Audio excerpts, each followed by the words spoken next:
Can you continue to tell the commission what happened next? Continue the work commission bi lu ci topa.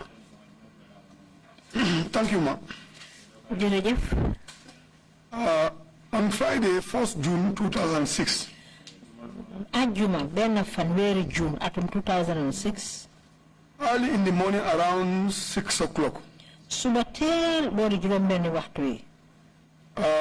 And the officer who was in charge of the confinement wing. Ki nga xam ne nag moo doon liggéey foofu te saytu fi ñoo wax confinement wing. Ali Cisse came to my cell. Ku ñoo wax Ali Cisse moo ñëw ci suma cell bi. And knocked my door. Then I woke up. Mu fuga bunta bi ma eew. Then he told me that the prison officers were coming to open my door so that I can go and take bath. Ci la ma wax na ñi liggéey foofu ci kaso bi dinañ ñëw ubbi suma bunta ndax ma mun a dem sangu. And I asked him what happens. Ci la ko laaj ne ko lu xew. And he said that the NIA, some of the NIA officers are coming to the prison to collect us because we have to go to NIA because we are going to be released. Mu ne ma dina am ñuy liggéey NIA dinañ ñëw fii ci kaso bi yóbbu leen NIA ndaxte dañ leen li paree bàyyi. And around 7 o'clock when I took my bath, around 7 o'clock I was called. Bama sangoo ba pare boori juróom ñaari waxtu yi ci suba ci lañ ma oo. I went out and I found myself and Captain Per Mendy. Bama génnee ma gis suma bopp ak Captain Per Mendy. Lieutenant Modou Aliouba. Lieutenant Modou Aliouba. Late Corporal Samba Ba. Dem si yàlla si Corporal Samba Ba. Lance Corporal Babu Jangha. Lance Corporal Babu Jangha. Private Alaji Nying. Private Alaji Nying. And Mr. Amadi Sow. Ak Amadi Sow. Amadi Sow was a civilian. Amadi Sow moom du woon soldat. We were taken to NIA that morning, that early morning. Ci lañ ñu yóbbu NIA suba soosu. Can you tell the commission who took you to NIA? Ndax mu nga wax commission bi kan moo la yóbbu woon ci suba soosu noonu ci NIA? We were escorted by the prison officer, but the vehicle was sent by NIA to come and collect us. NIA ñoo yónni si moto bi de waaye ñu gunge ñooy ñi liggéey ci kaso bi. Do you know any of their names? Ndax xam nga seen tur yi? No, I cannot remember the people who escorted us. Mënuma fàttale ko nag ñi nga xam ne ñoo ñu yóbbu. Did they at any time tell you why you were being taken back to NIA headquarters? Am na si jamono bi nga xam wax nañ la lu tax ñu la delloowaat si NIA seen mahama bu mag bi. The only information I had was from Ali Cisse when he came early in the morning, so excited that he was going to send officers to open my door so that I can take bath because he got information that we are going to be released. Man daal xibaar bi ma jot rek mooy Ali Cisse ba mu ñëwee ca suba teel boobu noonu ak kontaante bu rëy wan ma ne ma dina ebal si ñu ubbi suma bunti seel bi ndaxte bés boobu dañ ñoo jégal dañ ñoo bàyyi ñu dem. Can you tell the commission what happened when you arrived at the NIA headquarters? Ndax mun nga wax commission bi lan moo xew si jamono bi nga xamante ci nga egg NIA foofu?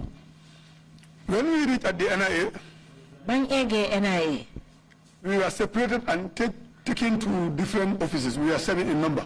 ñun juróom ñaar la woon nag waaye dañ ñu xaajale ku nekk ñu yóbbu wala ci beneen office. The office I went to, I found a corporal called Boto Keita.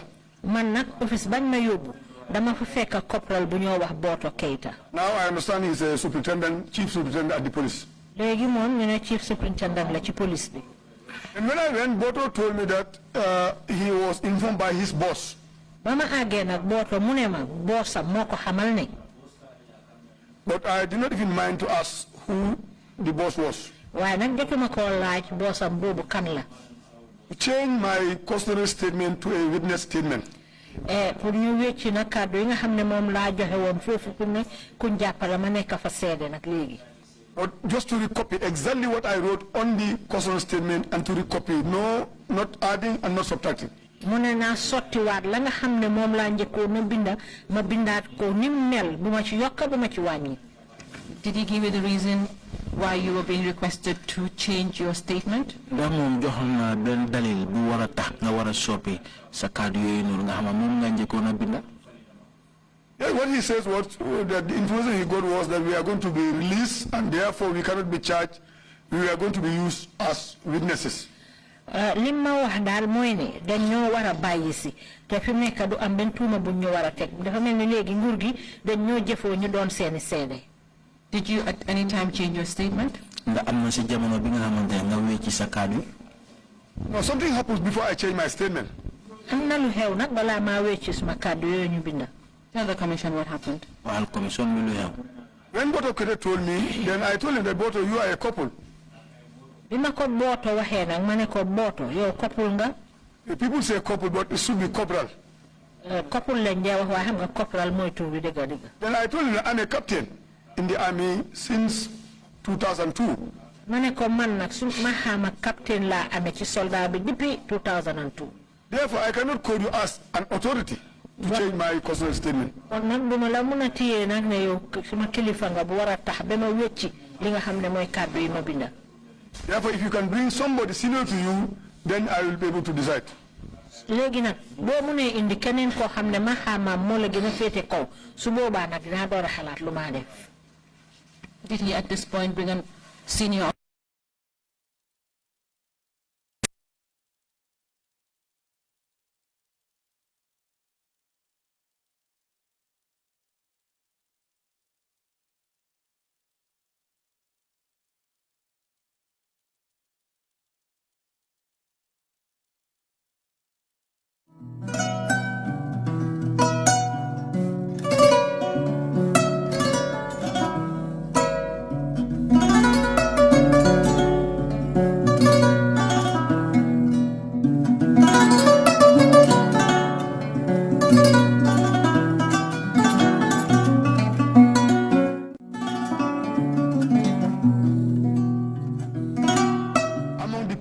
Proposed to be released. Dafa kontaanoon nak ne man day bokk naa ci ñi nga xam ne wax nañ ne dañ leen di bàyyi. But he said that he cannot, he is not the authority, but he wants to inform his boss, who was Demba Sow. Mu ne nag moom amewul kàddu gi waaye dafa bugg a xamal.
When he called Demba Sow, I spoke to Sow on the phone. Bam oye Sow nak man ci suma boppa ma waxa Sow ci telephone bi. Then Sow was so excited because we were barely 3 months in the mission when I came back from Sierra Leone end of December 2005. Moom dafa kontaanoon nag ndaxte mu sax ñetti weer bañ bàyyee ko ci foofa nga xam ne ñoo fa nekkandooroon ci atum 2005. Then he said that he was driving from police headquarters to the NIA headquarters. Ci la ne nag bon mu ngi ñëw mu ngi dawal motoom jógee ci police headquarters ñëw NIA. And when Sow came, ba Sow ñëwee, and found me and with myself with Cisse and Boto Keita. Ba ma Cisse ak Boto Keita.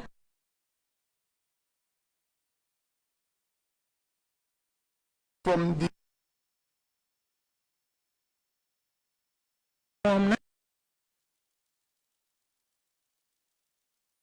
document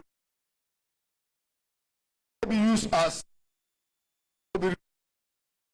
ne jot nañ kayit boo xam ne wone na ne nañ ñu bàyyi wala nañ ñu bàyyee ci ñaari anam benn ñun ñëwaat nekk seede nguur gi wala daal ñu bàyyi ñu ndaxte gisuñ benn bunta ci suñ mbir. And I can remember I asked so whether if I am released after 2 months, am I going back to the army to work? ci la laaj nag Sow ne ko léegi bu ma bàyyee ci diiri ñaari weer yi ndax mun naa delluwaat nekkal soldat di fa liggéey. Sow told me Sow ne ma. he cannot confirm that because that was not his domain. loolu day moom mënu koo wéral ndaxte loolu nekkul ci ronam. What he's in charge of is to process for us to be released because that was the recommendation from the DPP. moom nag li warugalam mooy mu toppatoo ba nga xam ne bàyyi nañ ñu ndaxte loolu mooy kàddu yi bàyyeekoo ci DPP. So at this point, did you now change your statement from a cautionary one to a witness statement? ndax si jamono bi wecci nga sa kàddu yi nga xam moom nga njëkk a joxe dañ la doon laaj ngay wax ak kàddu bi nga xamante ne léegi ñu ne dañ bugg nga doon seede. Yes, by then I now decided to change because I knew that Sow was an authority. waaw nag ci laa daal nangu nag pour wecci ndaxte xam naa ne Sow moomu kilifa la. Were you released after you changed your statement? boo weccee sa kàddu yi ndax mujjee nañ laa bàyyi. That Friday, on the 1st, we went, after changing my statement, I went out and we all came from different offices. ajuma jooju nag gannaaw bu ma weccee kàddu yooyu nga xam ne moom lañ binda ci lañ dal di génn nag waaye ko ci office yi nga xam ne moom lañ nekkoon. When we met at the gate, all of us, everybody was saying exactly as they told me, and everybody was saying that they have changed, because that's what they told them. ñun ñëpp nag bañ tasee ca bunta ba ku ci nekk li nga xam ne moom laa wax loolu lañ wax ne ñoom dañ leen wax ne ñu wecci seeni kàddu. Then we drove back to mile 2. ci lañ ñu dal di yóbbu mile 2. And I can remember what Sow said very clearly. maa ngi fàttaleku nag li nga xam ne moom la Sow waxoon. Sow told me Sow daf ma wax ne that he was calling to collect those witness statement and he was going to forward it to the DPP. ne dafa dajale kàddu yooyu nga xam ne mooy kàddu seede yi ñu binda bu ko defee mu dajale ko yóbbu ko ca DPP. And Friday being half day, comme que àjjuma nag moom genn wàlli fan la ci wàlli liggéey. we are lucky that the statement we are sent to the DPP before closing, then we will be released. bon nag am nañ wërsëg kayit yi egg na ci DPP bu ko defee ñu mun ñoo bàyyi. Then if the process did not complete, then we will be released, going to be on the 4th. fa ci waxtu balaa ñoo wàcce bon dinañ fa xaar ba lundi ñu bàyyi ñu nga xam ne mooy woon ñeneenti fan. Were you released on the Friday? ndax mujjee nañ la bàyyi si ajuma bi. No, we were drove back to mile 2. déedéet dañ ñu delloowaat mile 2. Hoping that maybe before closing hours we will be released or latest on Monday we will be released. ñu doon xit na balaa waxtu wàcca liggéey di jot ci ajuma jooju dinañ ñu bàyyi wala buñ ñu bàyyiwut ajuma lundi dinañ ñu bàyyi. So you're telling the commission that you were not released on the Friday? léegi da nga wax commission mi ne yow bàyyiwuñ la woon bési ajuma. Yes, ma'am. waaw bàyyiwuñ ñu. Were you further released on the Monday? ndax bàyyi nañ la si lundi bi. No, ma'am.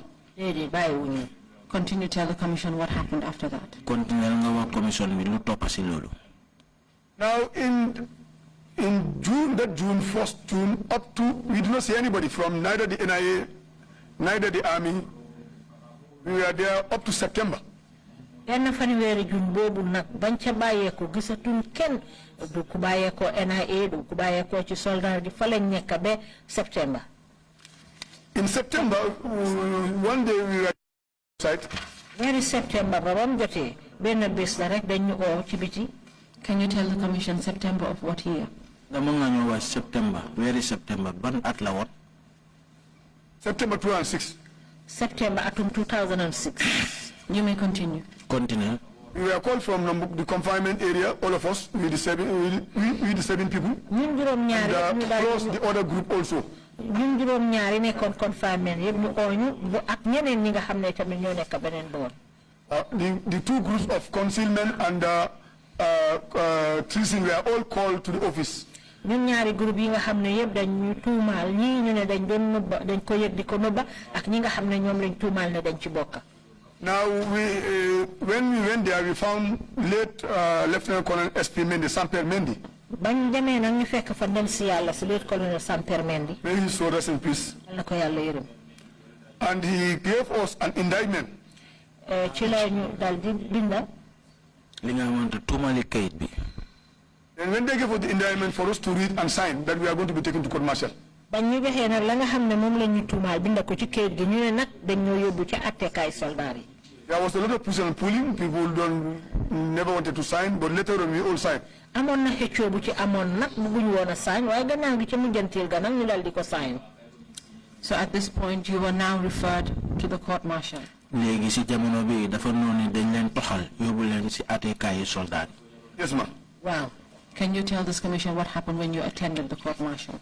ndax mu nga ñoo wax lan moo xew bi ngeen dem bu ñu leen toxalee yóbbu leen si àtteekaayu soldat yi. Yes, after our first appearance, the court martial was held in Yundum Barracks. Waaw biñ ñëkkee feeñ nag àttekaay soldat ba mu ñu ko defee woon ca Yundum Barracks. Just to make it short, then the process started. Pour gàttal ko rek ci lañ commencé nag mbir yi ni moo tëree. By then, most of us got our lawyers. ñun ñu ci bari nag ku nekk am na sa lawyer. Some were not able to obtain lawyers. Am na ñenn ci ñun nag ñoo mënuñoo am lawyer. Then the trial started. ci lañ doon bi. I think the ones who were not able to, they later got lawyer who was Nene Cham. ñi nga xam ne am woon gannaaw gi ci lañ am lawyer nag Cham. This process court martial started, went on to up to on the 19th of April 2007. atte boobu court boobu ñu doon def ci attekaay soldat yi foog naa dem na ba ci 2007 weeru April. Can you tell the commission what happened on that particular day at the court martial? waxal commission bi lan moo xewoon si bés boobu noonu si àtteekaayu soldat. On that day, on the 19th of April 2007, fukki fan ak juróom ñeneent weeru April 2007. that was the judgment day. bés boobu nag lañ waroon a dogal. And the judge advocate was Justice Ajin. Attekat ba nag mooy Justice Ajin. But Ajin, before he started his reading his judgment, waaye Ajin nag balaa moo jànga dogal bi nga xam ne moom la dogal. he wanted to warn the public, the audience, about some consequences. dafa bëggoon a dénku nag ña nga xam ne ñoo fa teew doon déglu si li nga xam ne moo ci war a faaxee ko. And I can fully quote what he says. te mun naa fàttale ko ci kàddoom li mu wax. That today, 19th April 2007, was Judgment Day. ne tey fukki fan ak juróom ñeneent weeru April mooy bés bi ñoo dogal. And he was going to show the lawyers who boycotted his court throughout that he was not going to be fair. ne dina xamal lawyer yi nga xam ne nag ñoom ñoo bañ a bokk ci atteem bi ne nag moom li moo def du ko jaaral ci yoon.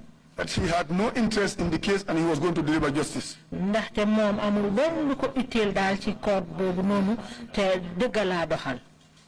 Therefore, some people are going home. ci kaw loolu dina am ñuy ñibbi. And their families and themselves have all rights to be happy. te nag moom ci kuñ ci bàyyi yàgg say mbokk yëpp di ngeen kontaan.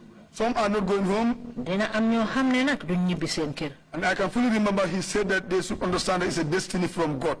maa ngi fàttaliku nag bu mu waxee loolu mu ne ñi du ñibbi nag ñoom nañ xam ne lii ndogal bu bàyyeekoo ci yàlla suñ borom la. Can you tell this commission if some of the accused were allowed to go home on that day?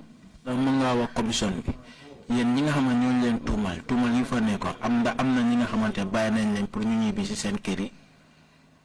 No, they did not release anybody because something happens. déedéet bàyyiwuñ ñëpp de ndax am na lu xewoon. Tell the commission what Something happened. very, very strange happens at the court. loo xam ne lu doy waar la nag moo xew ca court boobu noonu. Because as soon as Ajim announced that, nit ci taxawaay bi ba Ajim waxee kàddu yi. before he started reading his judgment, balaa moo commencé di jàng li nga xam ne moom la dogal. then Omar Koli called Jagai Omar Koli mi nga xam ne jaagaay lañ ko dee ooyee. and the late Fali Jabang ak dem si yàlla Fàlli Jaabang. went out immediately within seconds. ci leen génn ci ay rek. They went out of the courtroom. ñu dal di génn ci courtroom bi. And within a minute or two, they entered inside, and Omar Koli went direct to the president of the court. ci la Omar Koli nag diiri ay minutes yu néew rek mu ñëw rek waaxu jubali ca ka nga xam ne mooy court bi. The president of the court was Navy Captain Sadio Fofana. président court ba nag mooy Navy Captain Sadio Fofana. Because the court martial, you only have 5 members, military and 1 civilian judge advocate. ndaxte ci attekaay bi soldat yi nag juróom ñoo fa war a nekk kenn ki soldat la kenn ki li ñoo wax military advocate. juróomi soldat lañ benn civilian. juróomi soldat ak benn civil. Now when he gave Fofana the telephone, bam joxee Fofana téléphone bi. and Fofana bent down Fofana dal di sëgga. and spoke on the telephone. mu wax ci téléphone bi. Within a moment, he gave the telephone to Ajim, who was next to him on the left side. ci benn taxawaay bi mu jël téléphone bi jox ko Ajim mi nga xam ne mu ngi dend ak moom ci wàlli càmmoñam. Ajim also bent down and spoke. Ajim tamit dal di sëgga moom it wax ci téléphone bi. And Ajim put the telephone on the table. Ajim dal di jël téléphone bi teg ci kaw table bi. Fofana took the telephone and gave it to Jagai. Fofana dal di jël téléphone bi delloo ko Jagai. At this point, do you know who they were talking to on the telephone? Si jamono bi ndax xam nga ñoom kan leen doon waxal si téléphone bi? No, we don't know. Déedéet xamuñ ko. Tell the commission what happened after that telephone call.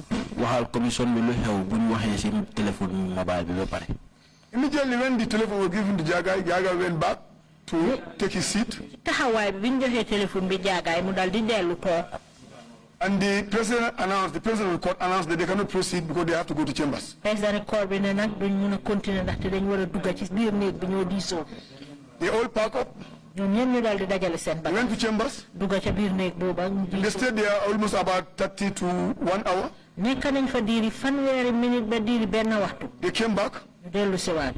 They started the judgment. ñu commencé nag di jàng.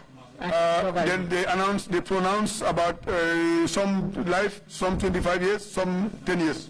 ñu daal di wax nag ñenn nañu seen giiri dunda ñenn nañu tëj leen ñaar fukki at ak juróom ñenn nañu tëj leen fukki at. And I was sentenced for 25 years. man nag ñaar fukki at ak juróom.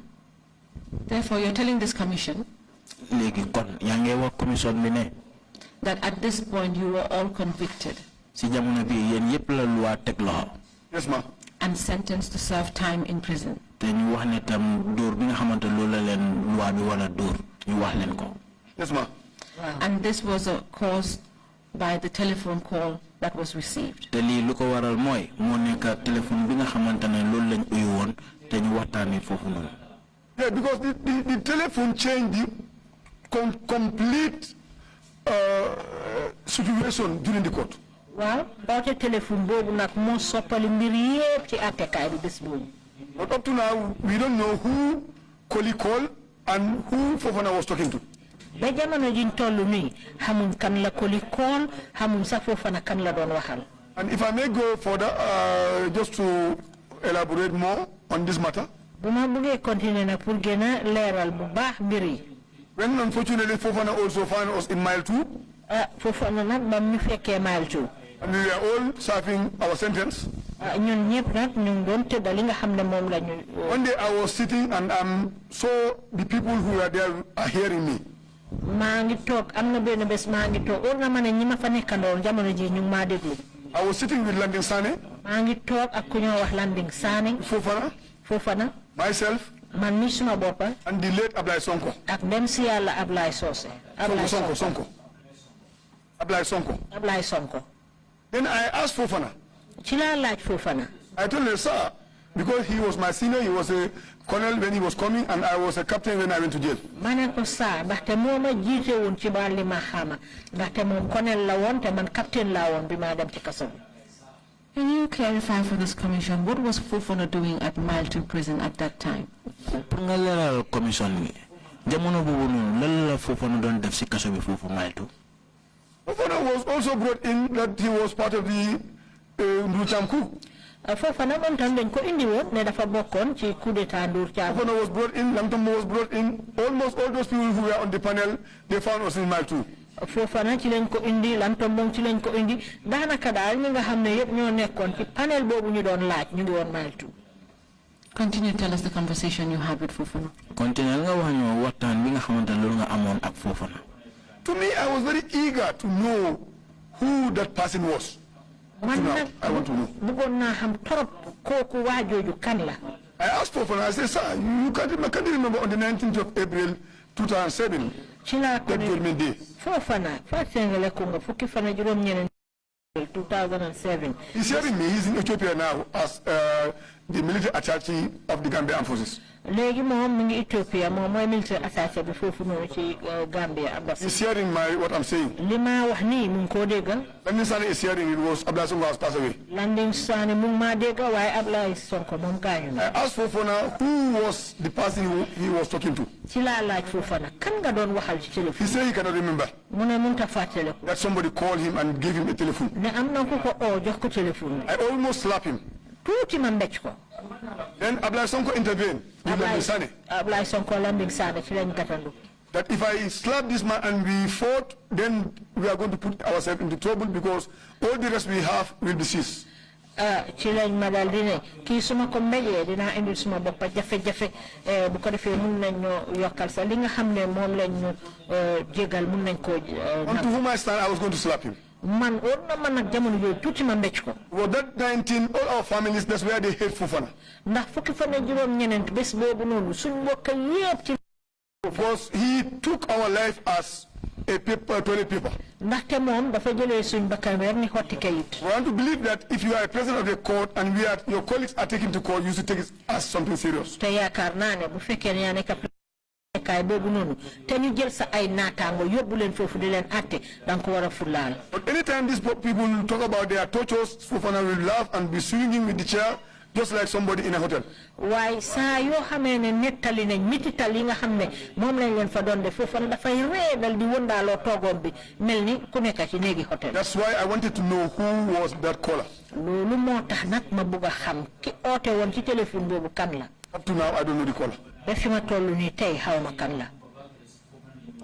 Therefore, it is correct to say that when you were sentenced, you started to serve your sentence at Mile 2 Central Prisons. kon léegi mun nañoo wax ne si jamono bi nga xamante ne luwaa dóor na la yar te nga demoon ci kaso bi pour tëddal dóor boobu noonu yaa ngi woon ci kaso bi pour continuer li nga xamante ne loolu la luwaa daan. Yes, I served from the day they brought me there, from 22nd of March up to 24th of July 2015, 9 years, 4 months. waaw nekk naa fa juróom-ñeenti at ak ñeneenti weer 2006 ba 2015. Can you tell the Commission what led to your release from prison? waa ndax mun ngaa wax commission bi lu waraloon dañ la bàyyi. Yes, it was July 22nd celebration 2015. waaw atum 2015 la jamono ji ñoo màggal July 22nd. Because most of us who were in Mile 2 were not very keen to be watching Yaya Jammeh talking July 22nd. ndaxte jamono boobu ñun ñi nga xam ne ñoo nekkoon ci kaso foofu Mile 2 ñun ñëpp kenn sawaru ci woon pour kàddu Yaya Jammeh yi nga xam ne moom la doon gaaral ci bési July 22nd. But he will just be there boasting, feeling that he is the most important person in the Gambia and the most powerful person. ndaxte dafa nekk rek di puuga réew di wane ne moom réewi Gambia daal moom mooy ki nga xam ne moo fi gën a am solo. Then we are not interested. loolu moo tax ñun daal fu laaluñ ko woon. And suddenly I think I was reading, I thank God, when I think I have to add this also so that the Gambians will know. foog naa dinaa ci yokkale na pour waa Gambia yi xam ne. That not everybody who goes to Mile 2 is a criminal or is a bad person. ne ku ne képp ku dugg ci kaso bi yow nit ku bon nga wala da ngay tooñ lu waa. Because when I went there, I knew that I was there. I was encouraged by people who wanted to read the Quran, and I also went and tried and read the Quran until I finished it. Now I can read anywhere in the Quran. ndaxte jamono ji ma fa nekkee am na ñu ma doon xiirtal pour may jàng alxuraan bi te nag jamono boobu jàng na alxuraan bi léegi firi ko ba mu jeex takk. Now when I was taking classes, because normally I go to the mosque and take my classes. ñu ma fa doon jàngal nag ndax léegi-léegi ma dem ci jàkka ji dal di fa jàng. And I heard people shouting our names. ma dégg nag nit ñaa ngi yuuxu suñ tur yi. And drumming everywhere, beating on the doors. di fëgg fu nekk di dóor bunta yi. I came out and asked what happens. ma dal di génn ne lu xew. They said, you people, Yaya Jammeh has announced that he has pardoned all the political prisoners and some life prisoners and some drug people who were sentenced on drug these things.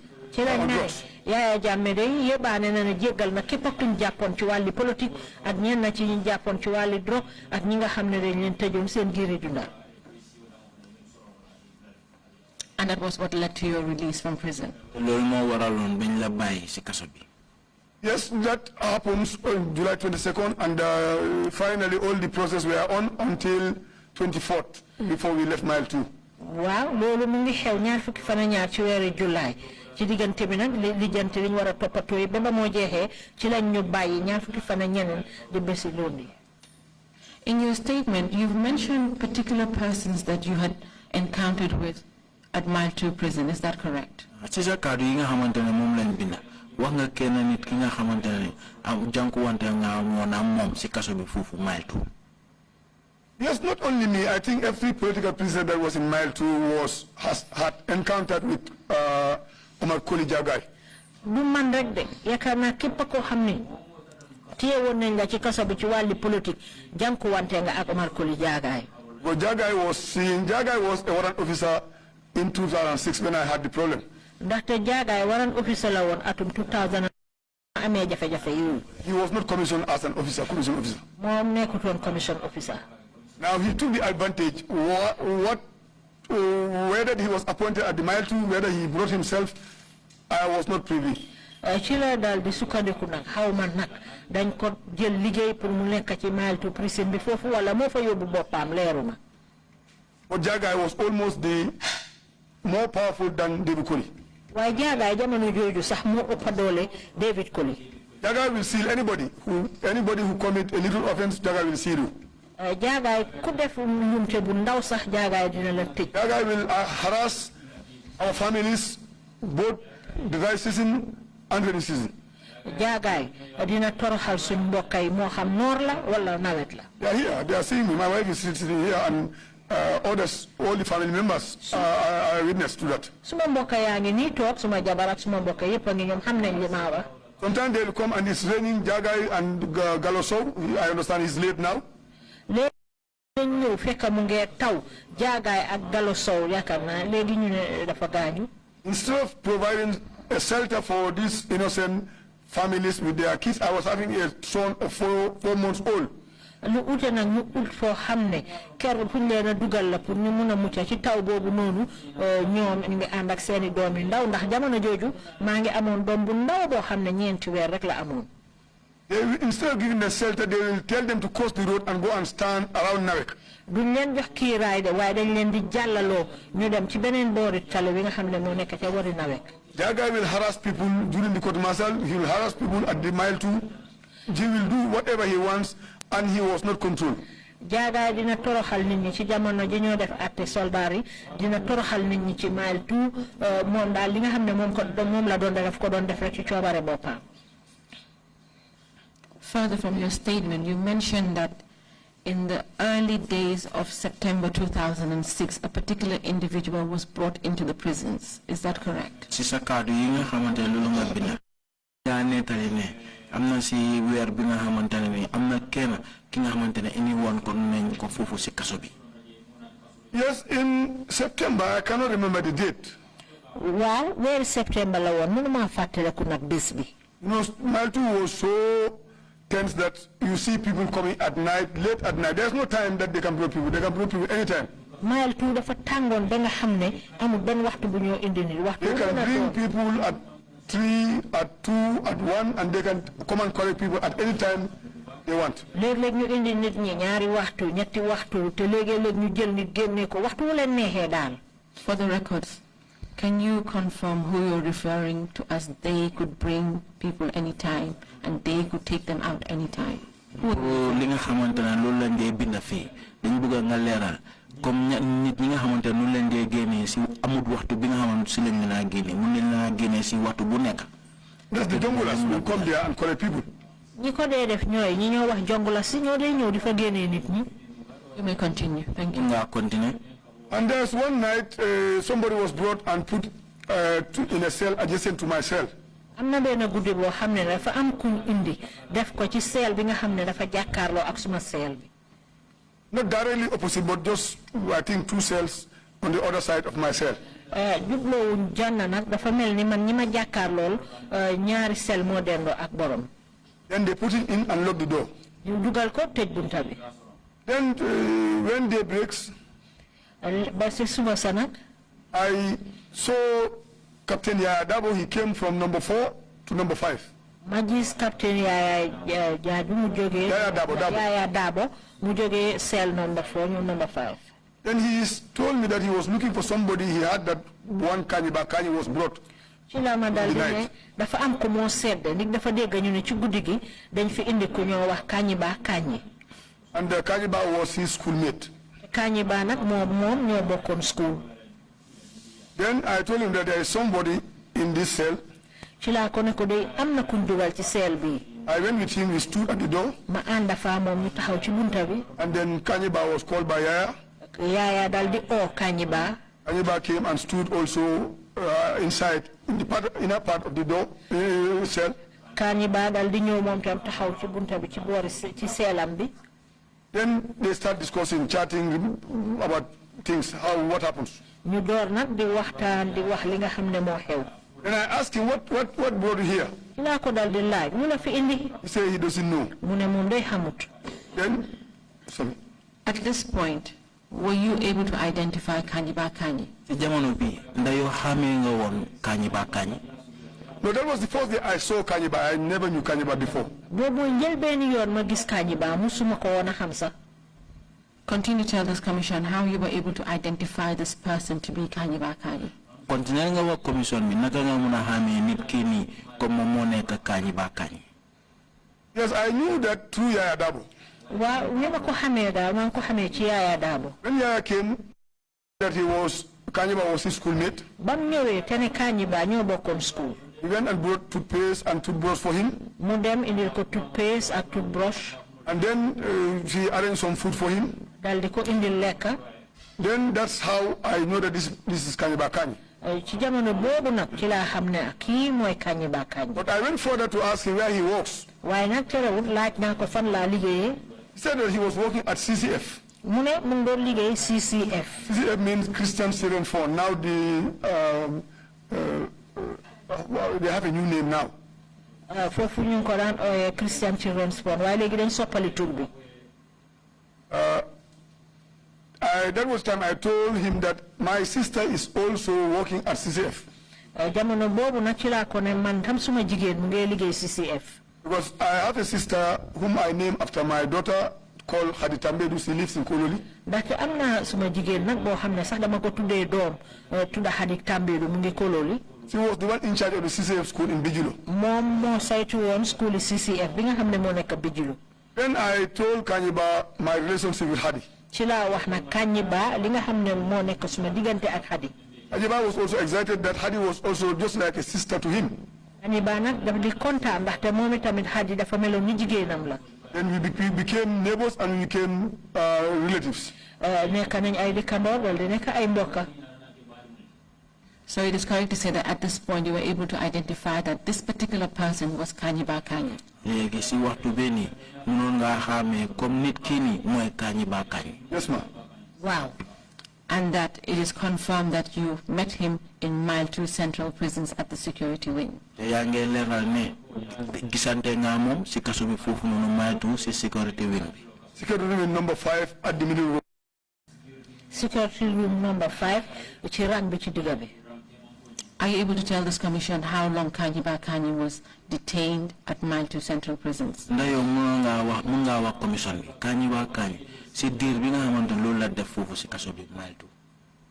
I can't remember exactly the duration because I did not keep the date when he came there.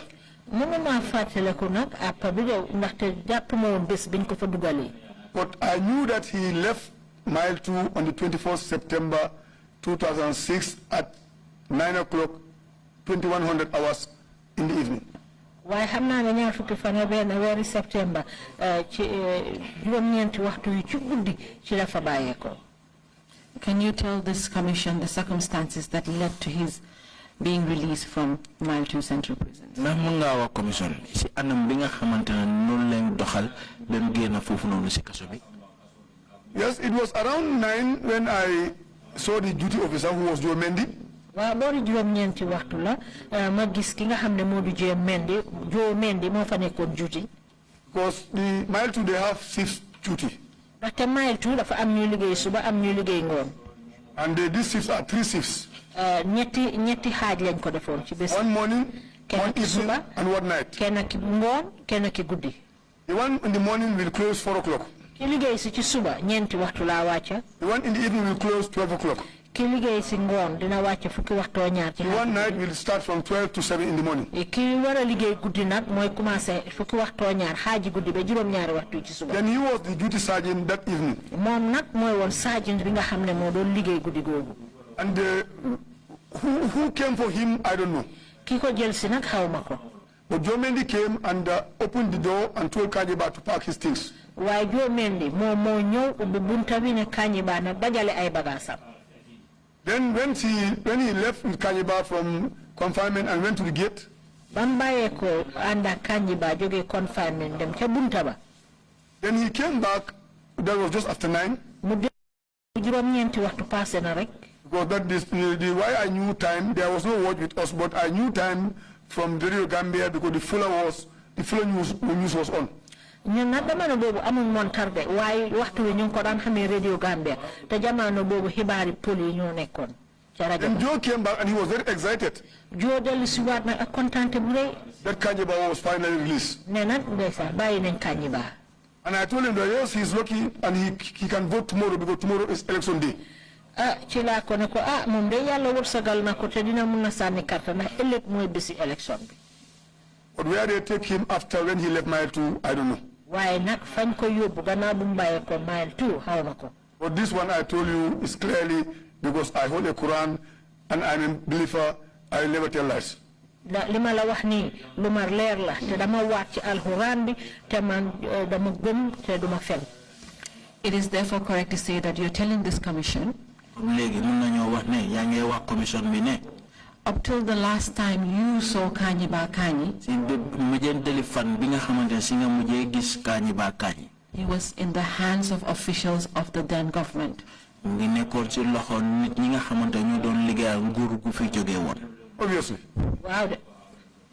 Thank you very much, Mr. Witness. At this point, I have no more questions for you, and I'll hand you over to the chair and the commissioners.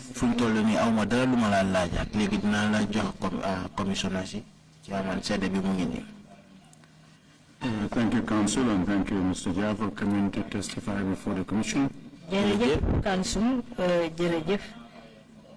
was Mr. Kanjiba Kanyi's condition when you last saw him? Was he in good health? Yes, he was very fit.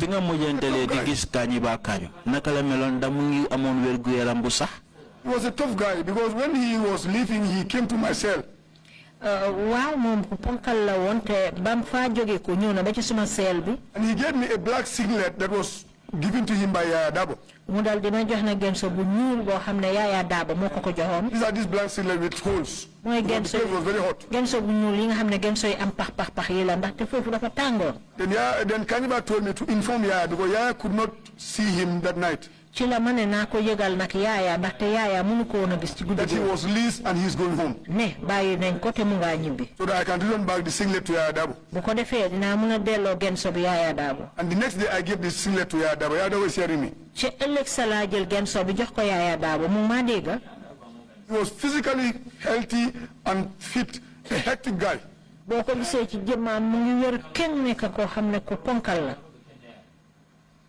And the last exchange you had with him, what did you say to him? I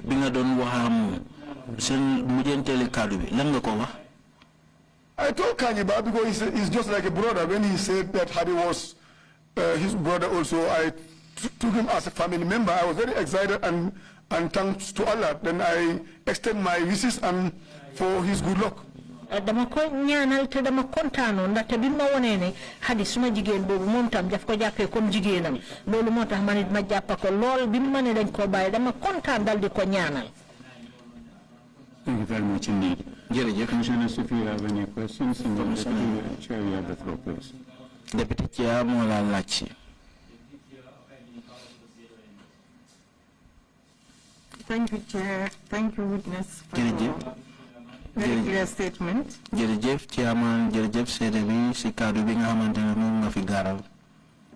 first one is in relation to the period when they said they had changed your status from being charged with a crime to now being made a state witness.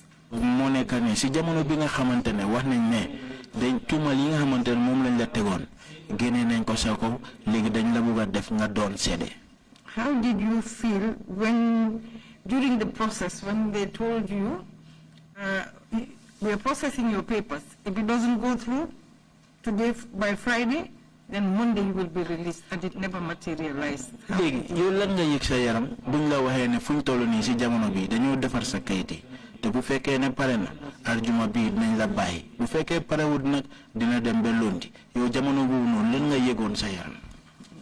faruñ la bàyyi na. te mujjewuñ laa bàyyi. Disappointed. I was absolutely disappointed. dama bettu torop sax. Because what I was told by Demba Sow, who was an authority in the police, ndaxte li ma Demba Sow wax nga xam ne moom kilifa la ci police. and he is still there as a senior officer. te ba léegi mu ngi fa nekk kilifa ci police bi. I was sure that he will not tell me lies, that he has an opinion. te óoroon na ma ne nag lam ma doon wax du doon fen. And the reason why I believe that opinion was, it was from the DPP, who was the senior legal advisor to the government. li taxoon ma gëm ko sax kàddu gi mu ngi bàyyeekoo ci DPP te moom mooy ki nga xam ne moo doon digle ci wàllu luwaa bi ci nguur gi. If DPP says that I have no case, then therefore I was so excited that DPP has seen that I have no case. su DPP waxee ne amul dara luñ ma toppee bon nag leeroon na ma ne dëgg-dëgg amul luñ ma toppee. Then I was disappointed after 4th of January or September, which was on Monday. Nobody came to Mile 2 to call us. bettu woon naa nag ndax loolu ja ba mu jotee kenn ñëwut Mile 2 pour oo ñu. And I was shocked also when SPMD came to Mile 2 and say, give us an indictment for commercial. te nag jaaxle woon naa trop bi nga xamee ne ñëw nañ indil ñu këyit boo xam ne dañu won ne dañu war a yóbbu ci attekaay soldaar yi. I feel disappointed and betrayed by the system. bettu woon naa trop te suma yaakaar tasoon na ci yi nga xam ne mooy woon nguur gi. This is also in relation to the works of the system. At the court martial, the advocate declared that he was going to give his statement. Fi atekaay soldari ki nga xamantene mo jité won te mo warona joxe ndogal wax na ne dafa ñu wax joxe ci ndogal. And he gave an indication of what he was going to do. Mo woné na lan la paré wona def. Then this mysterious phone call came through. Legi ote bi ci mobile bi mu am. And they went on recess and came back, and then the status quo changed completely. Again, how did you feel by this interference in the process?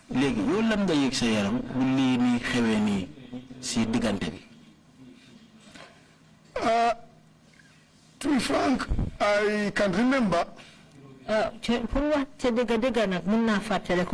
And Modu Aliuba is hearing me.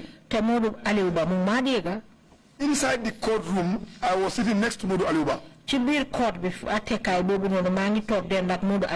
I told Modu Aliuba that I work in the Gambia Armed Forces office for time, and I know how procedures goes.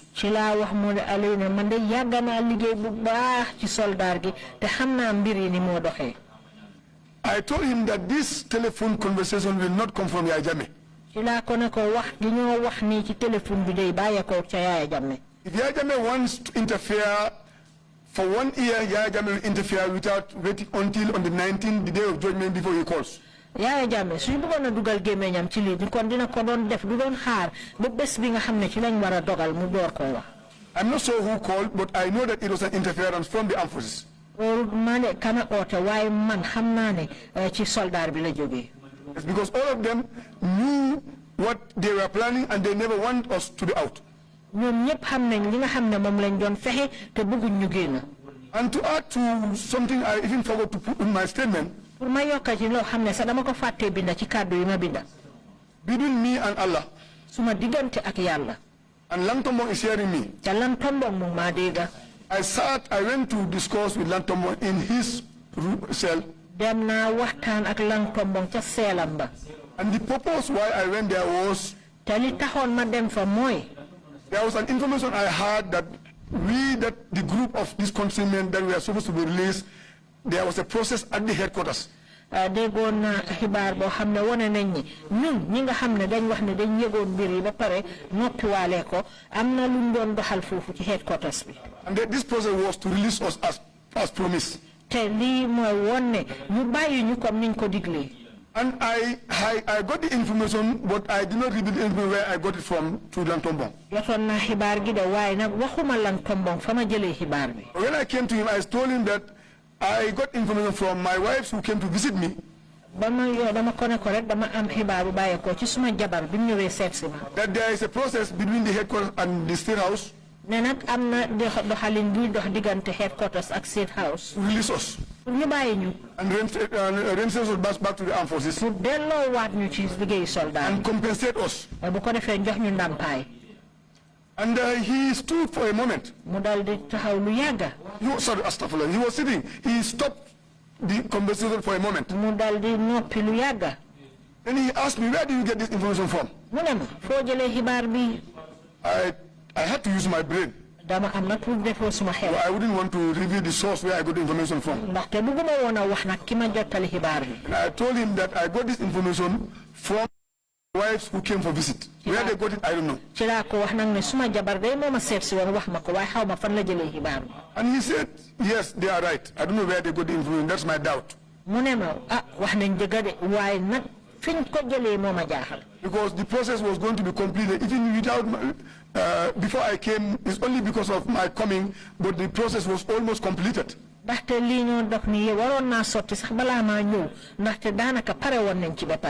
Yeah, because I wanted to know, to confirm what I had, the source I had, and I knew that long-term being the CDS was going to be in the picture if there is any transaction to release us in that manner. But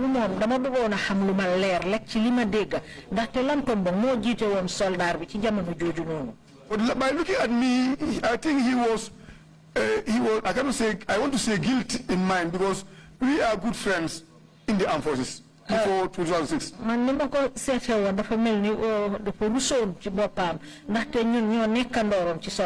Because we were all colleagues, regardless of your tribe. We normally, even my wife normally warned me that on Thursday you don't eat at home. I say yes. Because when Lu Chang was the CDS and Lam Tombong being his assistant,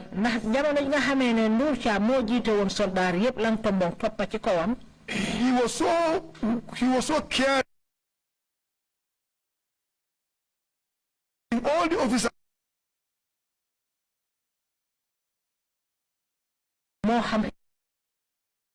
Thursdays he always arrange for us to buy food from ports. There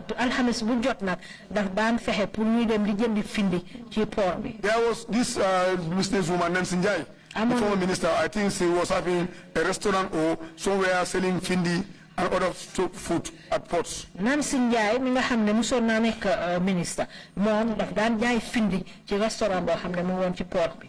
The first findi they brought was sponsored by Langtombong from his own pocket. Findi bi ñëk indi Langtombong moko jënd ci xaaliss bopam. And all the officers from captain and above, we all appreciated effort. Ñun soldat yépp bi ko dolé ci captain ba ci suuf dañ kontanon. Even from the serious Lu Cham, all the officers from captain we sit and eat, chat and disperse. La ko dalé ci njiti soldat ya ba ci suuf ñun ñëpp dañoo tok ci anti room bi lekk dal di waxtaan. And later on he made as a policy that every week we have to have findi, and that's the only way we can sit as a family.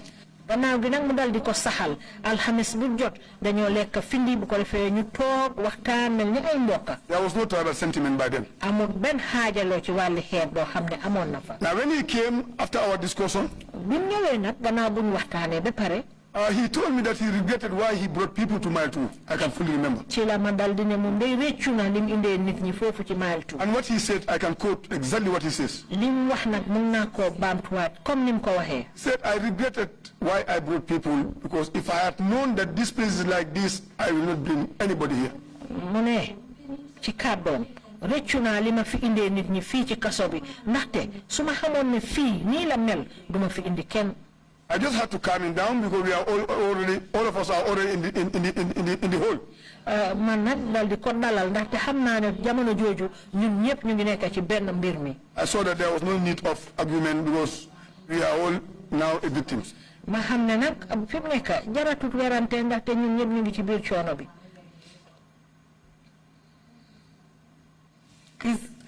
Omar Koli, where is he now? Omar Koli, ano mom legi? Omar Koli is still in the armed forces, working at Union Barracks. Omar Koli bata soldar la di nge liggéey Union Barracks. Now He was promoted after that good job he did for Yaya Jammeh. Gannaaw bi dañ yokk ma xamam ngir liggéey bu baax bi nga xam ne defal na ko Yaya Jammeh. He was commissioned from W2, Warrant Officer Class 2. dañ ko jëlee yokk ma xamam jëlee ko W02. They gave him lieutenant. ñu def ko lieutenant.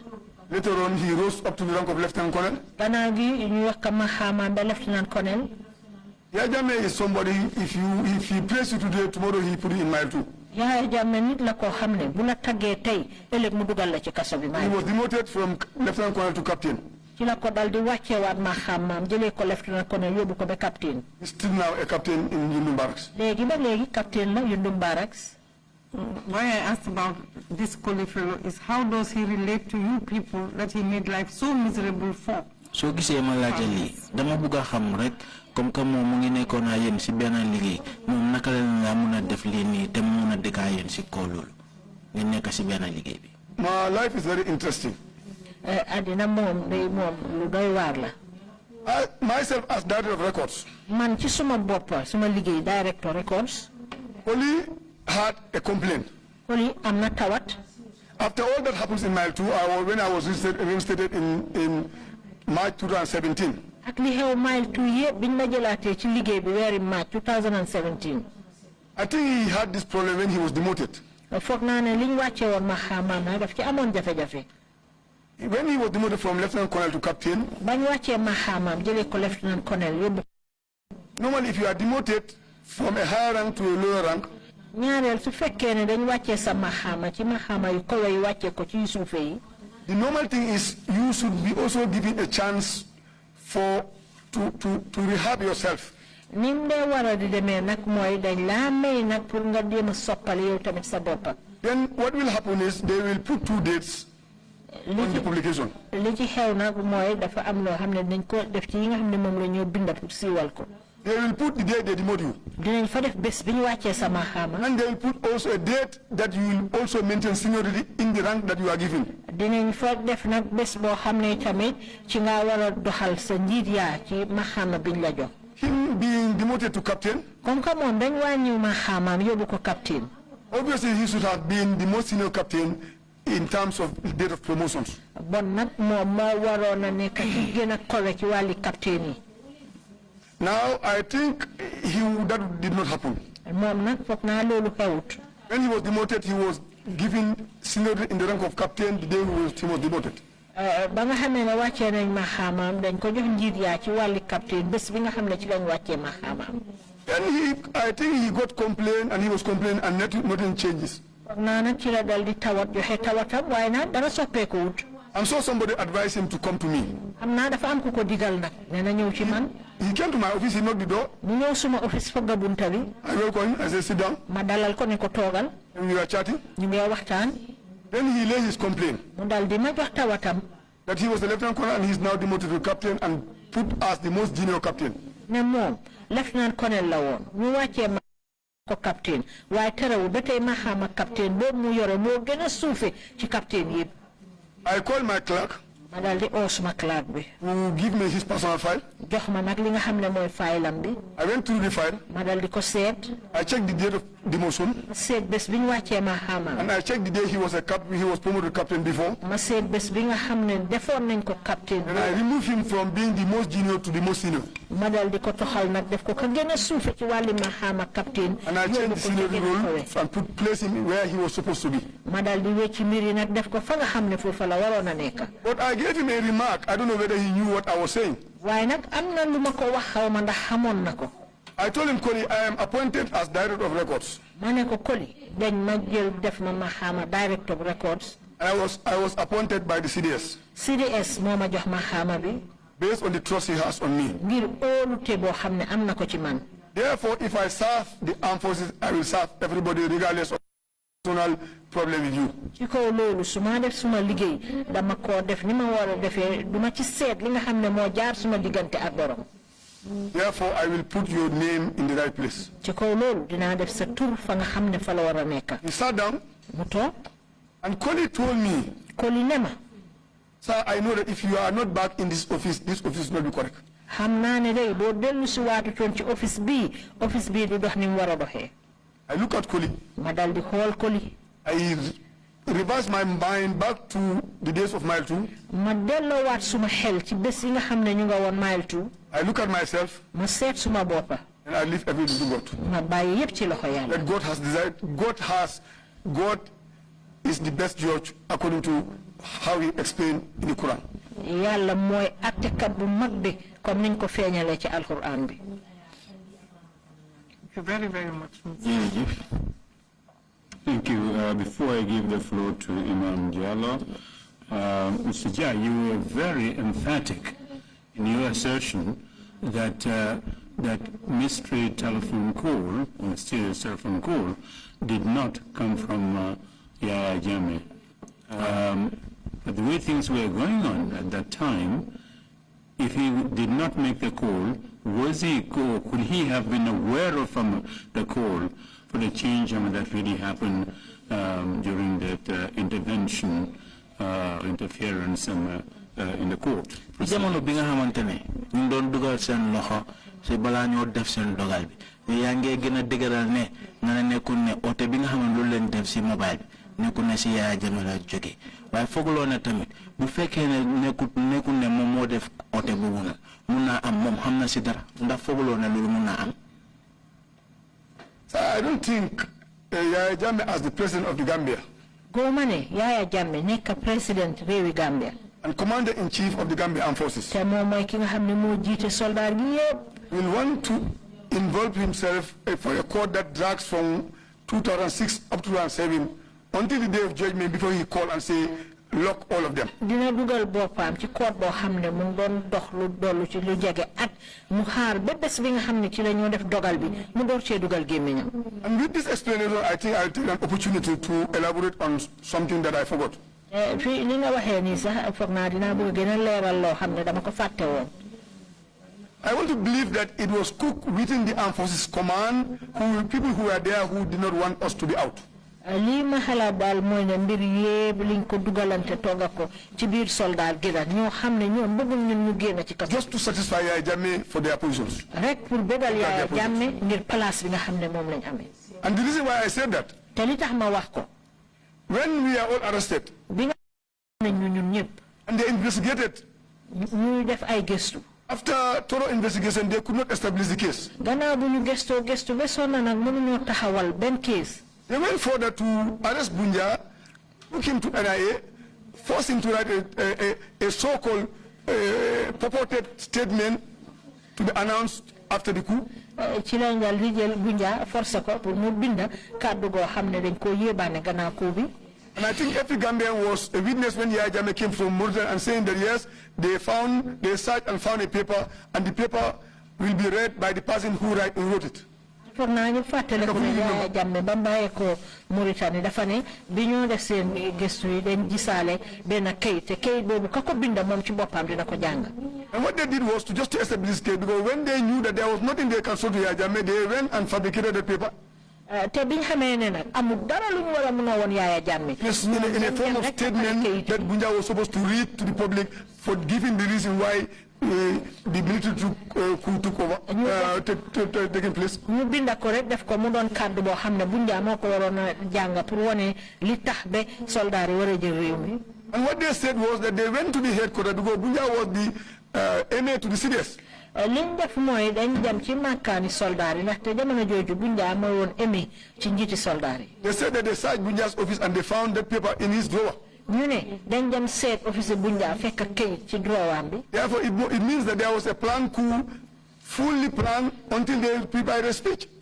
Bon na dafa mel ni coup d'état boobu dañ ko fexe woon ba pareel sax kayit biñ war a jàng. And that was the paper they handed over to Yaya Jammeh, and that's the paper they established the court. Because that was what they call, I'm not a lawyer, they call it privy, I don't know. I don't even pronounce the name. Lawyers will tell me.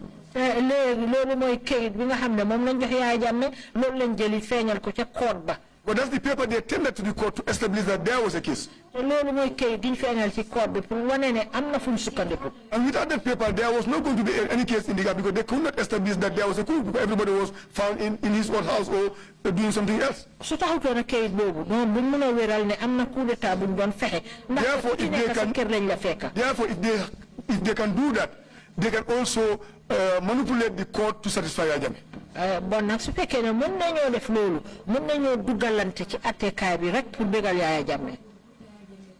Thank you, Imam Jallow. You have the floor, please. jërëjëf Imam Jallow ma laa laaj. Witness, seede bi. you have really puzzled me. dëgg wax nga fi kàddu yi nga xamante ne I kàddu. followed your trend very seriously. maa ngi toppa si li nga xamante ne loolu nga doon wax fii si lu Until you came to this point that Yaya Jammeh could not have done this. bi nga ñëwee si waxtu bi nga xam nga ne Yaya Jammeh du mu doon def lii. Do you think at that point in time foog nga ne si waxtu boobu noonu la woon. there was any Gambian who dared make the move that was made? am na benn doomi réew bi nga xamante dina ñeme def lu xewoon noonu. Without the instruction of Yaya Jammeh. mu fekk Yaya Jammeh joxe woon ndigal boobu. The second question is, ñaareeli laajte bi mooy. you said you are all friends in arms and you used to eat together. yow nga ne yéen yëpp ay xarit ngeen te di ngeen daan toog di lekka ndoor. What cultivated this hatred and bitterness to the point where you are killing each other every day? Can you account for that? lan moo indi bañ-bañte bii nii seen diggante ba mu tax ngeen mel ni ngeen mel nii. That will help clear my mind on this issue. loolu dina tax ba loolu dina xaw a leeral suma xel bi tuuti si mbir bi. Thank you, Imam. jërëjëf Imam. The first one. bu njëkk bi. Pardon me, Mr. Chair. I think there is some important element in the question that was raised by Imam, which was not interpreted. I think Imam asked, what hatred in between us, in between you, to warrant you killing one another? That's the question. And the issue of you killing one another did not come out in the interpretation. So I hope the witness will factor that in his answer. Can the interpreter interpret what you just said? Yeah. Yes. You say it in Wolof if you want. You say that in Wolof, please. lu mu nekk di wax mooy comme mu ne comme que yéen neen yéen a doon toog di lekka di def lu nekk ngeen nekkoon ay xarit lan moo taxoon ba yéen neen ngeen toog bañante ba mu waral yéen neen ngeen door di reyante. Okay, thank you, Imam. jërëjëf Imam. The first question is laajte bu why I believe that it was not Yaya Jammeh who called direct to the president of the court. laajte bu njëkk bi mooy la tax ma foog ne nekkul ne Yaya Jammeh moo oote téléphone bi ci président court bi. Because Yaya Jammeh will not call to the court, or Koli will not call Yaya Jammeh directly to speak to him. ndaxte Yaya Jammeh du oote ci attekaay bi foofu wala Koli sax moom du oote rek direct ci Yaya Jammeh. I have the conviction that Koli called somebody at the headquarters or at the state house who manipulated the information that, yes, we got the information from the president, locked them, or they were doing on to satisfy Yaya Jammeh. But Yaya Jammeh will never call direct to the president of the court and say, lock them on the judgment day. He will not do that. man li ma gëm mooy ne. So it doesn't go with command. Koli xëj na am na kum oo ci fa nga xam ne mooy makkaani soldaar bi pour xamal ko li nga xam ne mooy doon xew waaye Yaya Jammeh xam naa ne moom du ekk téléphone rek oote direct ci fi nga xam ne mooy attekaay bi foofu. Because in the army, before 2006, the army was in a good footing professionally. ndaxte balaa 2006 army bi mooy soldat bi nga xam ne dañ doon jaar ci yoon yi nga xam ne foofu lañ waroon a jaar. When this thing happened of Ndur Cham's coup, everybody took it as an advantage. bi nga xamee ne nag li ñoo ooyee coup d'état bu Ndur Cham bi xew na ku ci nekk nag moom daf ci loolu di sukkandiku rek bu toppatoo boppam. Try to entice Yaya Jammeh for their own personal progress. pour nag ñu jéem a bégal Yaya Jammeh ci loo xam ne ñoom seen itte bopp rek la. And I am quite sure that they can do it as long as they can do more than calling the president of the court to satisfy Yaya Jammeh. te xam naa ne dinañ def sax lu gën a weesu ki nga xam ne mooy président ni court bi pour bégal rek Yaya Jammeh. Because this remark from the judge, if you go to Forea publishes verbatim of what the judge says. ndaxte kàddu yi nga xam ne moom la àttekat boobu waxoon boo demee ci kayiti xibaari Foya di nga ko fa gis kàddu yi ni nga xam ne noonu la ko jooj bu waxee ñoom noonu lañ ko bindee. I might be wrong to say not Yaya Jammeh, but to what I know is I don't believe Yaya Jammeh will call direct to the court. Yaya Jammeh, if he wants, he will communicate through the normal command to the president of the court. This is why I asked Fofana to tell me. mun naa am tam ne juum naa su fekkee ne wax naa ne fooguma ne mbir yi bàyyi ko na daal rek ci Yaya Jammeh mun naa am nag Yaya Jammeh moom tam dafa oote ci feneen foo xam ne ñoom it dinañ ko eggale ci court bi loolu tax nag ma laajoon Fofana. But honestly, I'm with the conviction that call did not come from Yaya Jammeh. waaye dëgg man nag ci suma ngëm naa ne daal oote téléphone boobu bàyyee ko ci Yaya Jammeh. That's the first answer. The second answer is why do we came different after 2006?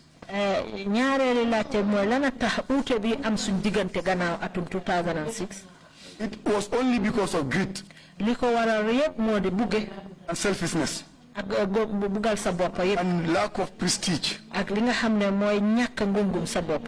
Because everybody think that it was a lumo, let me just try to grab as much as possible so that I can go up. I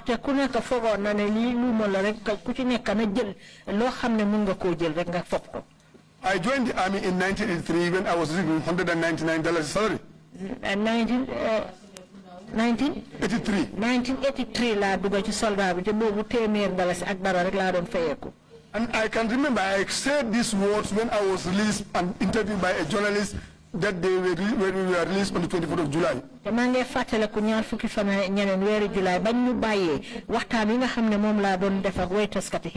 told them that we joined the army when nobody wanted to join the army. But the army was seen as a dumping ground. But I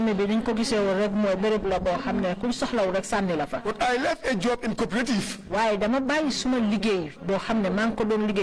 knew that cooperative was very lucrative when you come to money. But I wanted to have a honest job and a job that is permanent. And I left cooperative and come and join the army.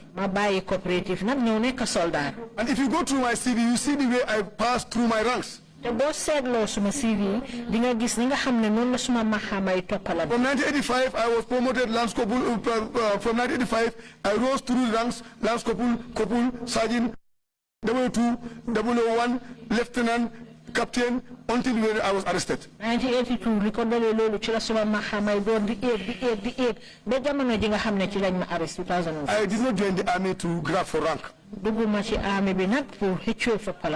Now 2006 came, people took it as an opportunity to satisfy Jammeh to have ranks. 2006 if you want rank and you don't mind your prestige, you don't have ethics, you will do everything possible to satisfy Jammeh to have the rank. I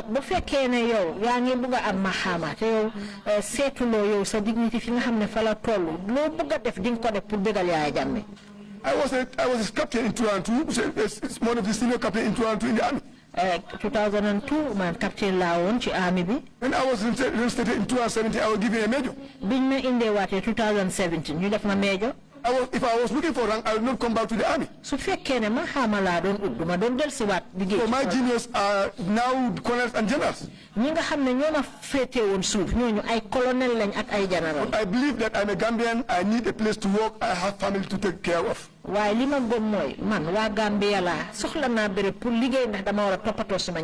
if you come to my office, everybody is a witness, they are hearing me, I am as dedicated as possible to my job from 8 to 4.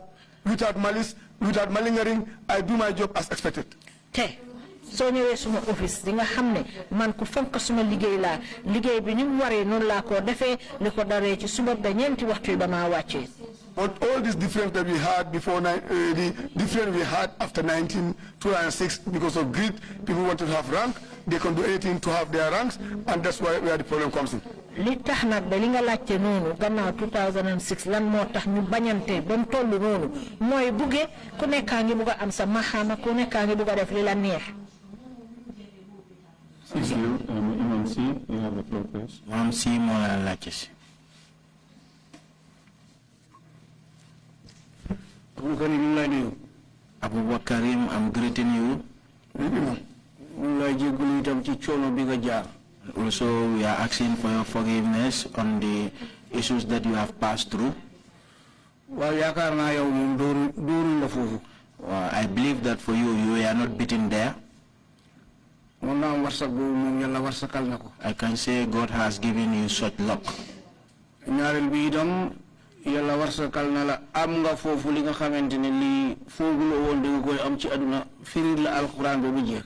And the other luck is you are able to recite the Quran until it ends. Monna am jangon nga alquran way firilo ko. Maybe you might have been reciting the Quran but you have never interpreted it. Gone jangal nañ la ko fofu be firil la ko. You said that they have teach you how to recite the Quran until you are able to translate it. The second thing is what has happened to you. The person that have put that on you. Maybe he has forgiven you. Why but to accuse somebody and you are not certain whether the accusation is true, you accuse the person until half of his life has been destroyed. Or there were people who has passed through such until they have lost their lives. And it was all based on just mere accusation. If they knew the accusation, how it looks like, no human being will do such to his fellow human being. Right now you have a place to pass by. And God has assisted you. You are now part of the senior men up to today. God has also helped you. You are able to recite the Quran and you can also translate it. Currently, the position that you are holding,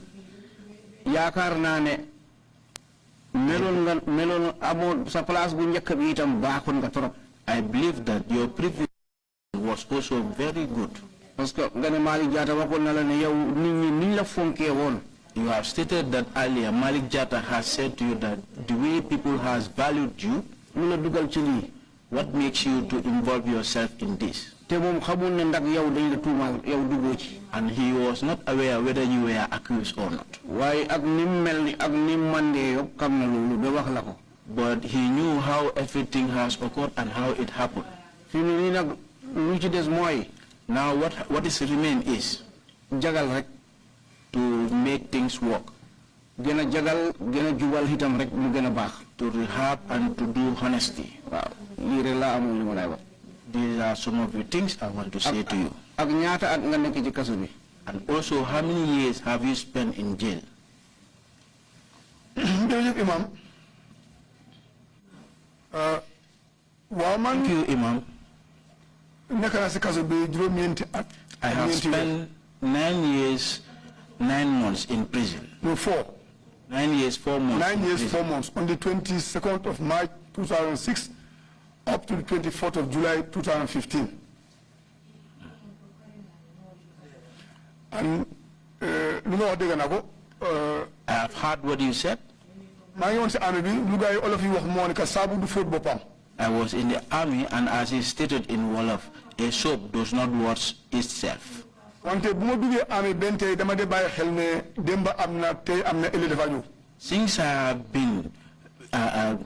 Since I have been working in the army, I have always put to my mind that there is today, there will be tomorrow, and there will be day after tomorrow. Then I have put my mind on that and me a lot. I do not want to sit here and start saying the people I have helped. The people I have helped, yeah, God knows them. After 9 years, 4 months. After 9 years, 4 months. And then 2 more years. 20th ñaar fukki fan si March 2006. It seems the day that I closed from work, that is the 20th of March 2006. No, 21st, sorry, 21st. 21st of March 2006. Liggéey naa ba foo ma wàcce ñibbi suma kër. I have woke up to 4 o'clock, then I closed, I went home. De buñ ma ooy ne ma da ngaa del si liggéey bi mu nekk ñaar fukki fan si March 2017. The day I was called to be reinstated, it was 21st March, which year? 20th March. Dafa mel ni fukki at ak benn la kat manqué wul benn ëpput benn. It seems it is 11 years. It did not go beyond and it is not more than the 11 years. ñu ñëw ma delloo ma si liggéey bi. And I came, they reinstated me. ñu delloo ma si place ma nekkoon. They took me back to the position I was holding. foog naa su nekkoon dama defoon lu bon ni kon CDS du ma delloo si place ma nekkoon. I think if I was somebody who did something bad, the CDS will have taken me back to my previous position. And that alone, dina ma woon ne ñun bu ñu ñëwee ku nekk most of us dañ dellu seen place fu ñu jógee woon. That alone shows that all of us who were, you know, all of us who were sacked, we were all returned to our previous that we held. As I stated to Koli, when I was given the job, I was given for the Gambian people. And that through CDS kuma appoint. And I was working under CDS who appointed me. And I will try and work on the right way and not to pay back to people who has offended me. Because paying back does not gain anything. It's Gambia we have, and Gambia is one country. And it's very small. Today, if you leave the Gambia, 1, 2, 3 people, you must know one of them.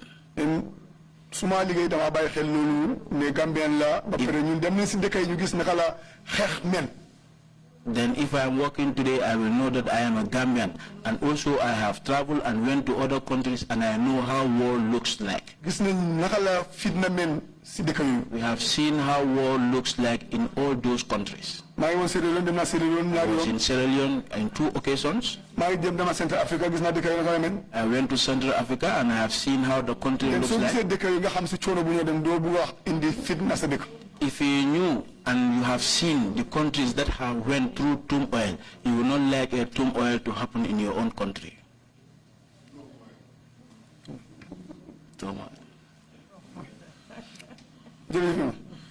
Thank you, Imam.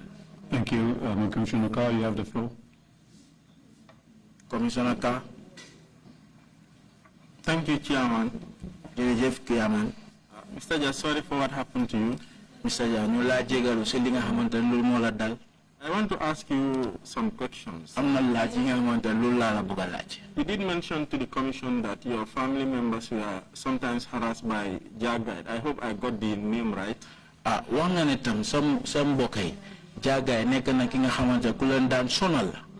did they handle that?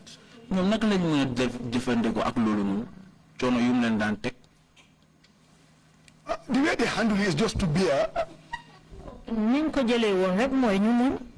that they had no choice but to be dragged anyhow Jagai wants. So their only interest is to come and see me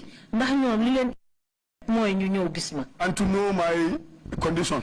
Then any cost they were cost just to come and see me. Up to now, I don't think even my second wife is here. She's not in good time with Jagai because of certain behavior that Jagai did to her in Mile 2.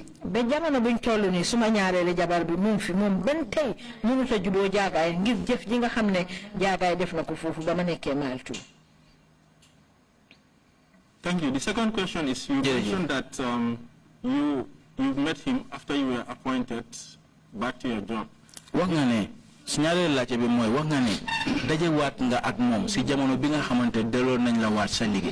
Did he apologize for what he made you and your family go through? No,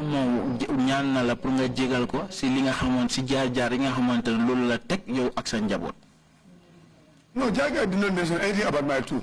Déedéet jaagaay moom tudd dara lu jëm ci mile 2. He just came to put his complaint that he tried his level best for that problem to be solved, and he was not having any help, and he was advised to come to me. moom daal dafa ñëw ak jafe-jafeem ne nag jaar na fu nekk waaye kenn dimbalewu ko ci lañ ko digal pour mu ñëw ci man ma mun koo jàppale. Then when he came, I was very professional. ba mu ñëwee nag ma doxal ko ni ma ko war a doxalee suma wàlli liggéey. I was appointed as the director of the court, and I'm there to do a job. ndaxte man liggéey bi ni ma ko santee noonu laa fa toogee pour def suma liggéey. But I can remember that I told him that let him remember that if I have a personal problem with you, we will settle out. We will settle that problem out of the job. I told him that. waaye fàttaliku naa waxoon naa ko ne man su ma amee dara loo xam ne mu ngi dox suma diggante ak yow loolu mun nañ koo def toppatoo ca biti boo xam ne du nekk ci biir liggéeykaay bi. Thank you. The final question is, you mentioned to the Commission that you believe certain people in the High Command were responsible for fabricating the coup plot. People. Wanga fine. Nit nga xamantene ñu ngi nekk fo ci buntu soldat yi te ay kilifa lañ fofu non ñoo nekk ni nga xamantene ñoo def yefi tapale defar wax yi ñu tuumal leen ne comme yeen da ngeen bëggoon def coup d'état. Would you be kind enough to tell this commission who those people are? Ndax yow di nga mëna wax commission bi nit ñoy ñan? No, what I said was that if they can force Bunja to fabricate a document. Déedéet li ma wax mooy su fekkee ne mun nañoo forcer Bunja pour mu defar kayit buñ binda. So to Gambians that there was a speech prepared before the coup. pour woon Gambian yi ne dafa am luñ bindoon kàddu yoo xam ne moom lañ waroon a wax te dañ ko bindoon balaa coup d'état bi. And that was the document they used to take us to court. te loolu mooy kayit biñ bindal nga xam ne moom lañ jël yóbbu ñu court. And that they knew that was a lie. te xamoon nañ ne loolu du dëgg. But Martin came here and he was confronted by Bunja, and he confirmed that that document was Bunja was forced to write the document at Mile 2, at NIA. Martin ñëw na fi te wax na ne kayit boobu dañ forcé Bunja pour mu def ko foofu ca NIA. I can remember when the council asked him that you put people, sentence them to life and 25 and 10 years based on falsehood. maa ngi fàttaliku council laajoon na ko fi ne ko yéen daal da ngeen jël nit ñi dugal leen tëj leen ci kaso ay giiri dunda ñaar fukki at ak juróoma yooyu yëpp te yooyu yëpp si ngeen ci sukkandiku mooy loo xam ne doonu benn dëgga. And he confirmed that was a lie because there was nothing found in the office. te wéraloon na ne waxuñ dëgga ndaxte gisuñ dara ci office bi. If the command, because the bad panel was the command. bu fekkee ne ñooñu nga xam ne ay borom kàddu lañ. The panel was, everybody was there, the police, the NIA, the army, everybody was there. Panel boobu muy jàmbur ñu tànnoon pour ñuy def laajte yooyu ñu nekk ci wàlli kaaraange gi ñëpp a nga fa woon army bi. It means that it was completely agents of the government that fabricated the document to put us in jail. loolu wone na nag ne ay ndawi buur ñoo booloo pour tappale kayit boobu pour dugal ñu ci kaso bi. If they can do that, they can do anything. su fekkee ne mun nañoo def loolu bon nag mun nañoo def lu ne. For their personal gains from Yaya Jammeh. loo xam ne rek seen itteel bopp la bu bàyyee ko ci Yaya Jammeh. Me, I was not looking for any favor from Yaya Jammeh because Yaya Jammeh found me in the army.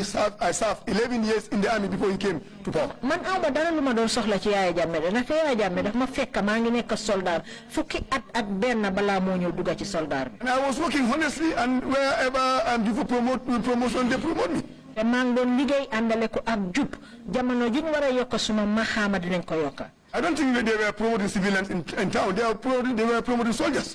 góob ma ne nag ñu ngi doon yokk seen maxaama ay civil lañ ñu ngi doon yokk yëpp ay soldat lañ. Then me being a captain in 2 and 2, I will not see that Yaya Jammeh was the one who gave me the captain for free. I worked for that captain before I was jailed. bañ maa def captain 2002 Yaya Jammeh joxut ma ko noonu rek dama ko liggéey ba elloo ko ñu soog ma koo jox. Therefore, I was not enticed by Yaya Jammeh's gift or position promise.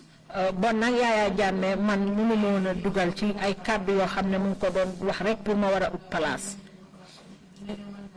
Thank you very much. Jërëjëf. Thank you. How did Yaya Jammeh reward them after you were all sentenced? Yaya Jammeh moom la leen fay si jamono bi nga xamante ne yëpp loi dóor na leen. Yaya Jammeh's reward, if you take the reward today, tomorrow you suffer for the reward. Yaya Jammeh moom tey bu la taraangalee ëllëg moom dina la toroxal. Almost all those senior officers who were promoted after our case, they found us in mile 2. ñi nga xam ne ñëpp gannaaw suñ case bi yokka nañ seen maxaama mujjanteel gi ñoom ñëpp fekkaat nañ ñu mile 2 ca kaso ba. Sometimes you even think that whether those ranks were not for trap. loolu nga foog sax ne ndax maxaama yooyu ñu yokkoo nekkul ne dañ leen doon pexeel.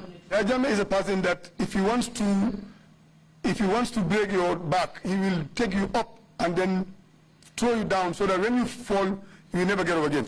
Yaya Jammeh day nit la koo xam ne bu bëggee dama sa diggi gannaaw bi daf laa ekkati ba ca kaw mu mbas la nga daanu ci suuf nga xam ne dootoo jógati mukk. And that's exactly what happens to those people. te loolu moo dal ñooñu.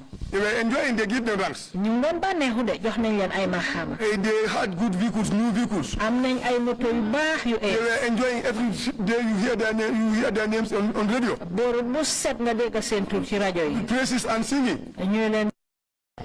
But suddenly one day Yaya Jammeh will bring to mile 2. benn bés rek Yaya Jammeh daf laa jël rek dugal la mile 2. And that was not only for the security personnel but civilians. te loolu amul rek sax ci ñi nga xam ne ñooy soldaar yi de waaye nag ñi nga xam ne civil lañ sax.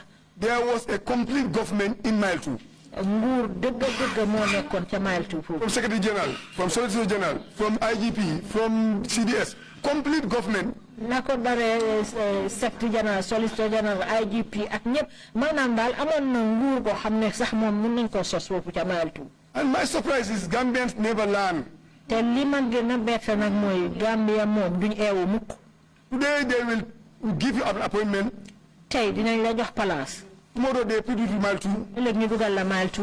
Before you reach mile 2, somebody is looking for the position. balaa nga egga mile 2 keneen a ngi ut place boobu. If you have any final remarks. Just a follow-up question. Please go ahead. You mentioned this because for me it's really interesting. Was it really common within the security, especially the army, for evidence to be fabricated, for things to be made up against people so just they could be dismissed?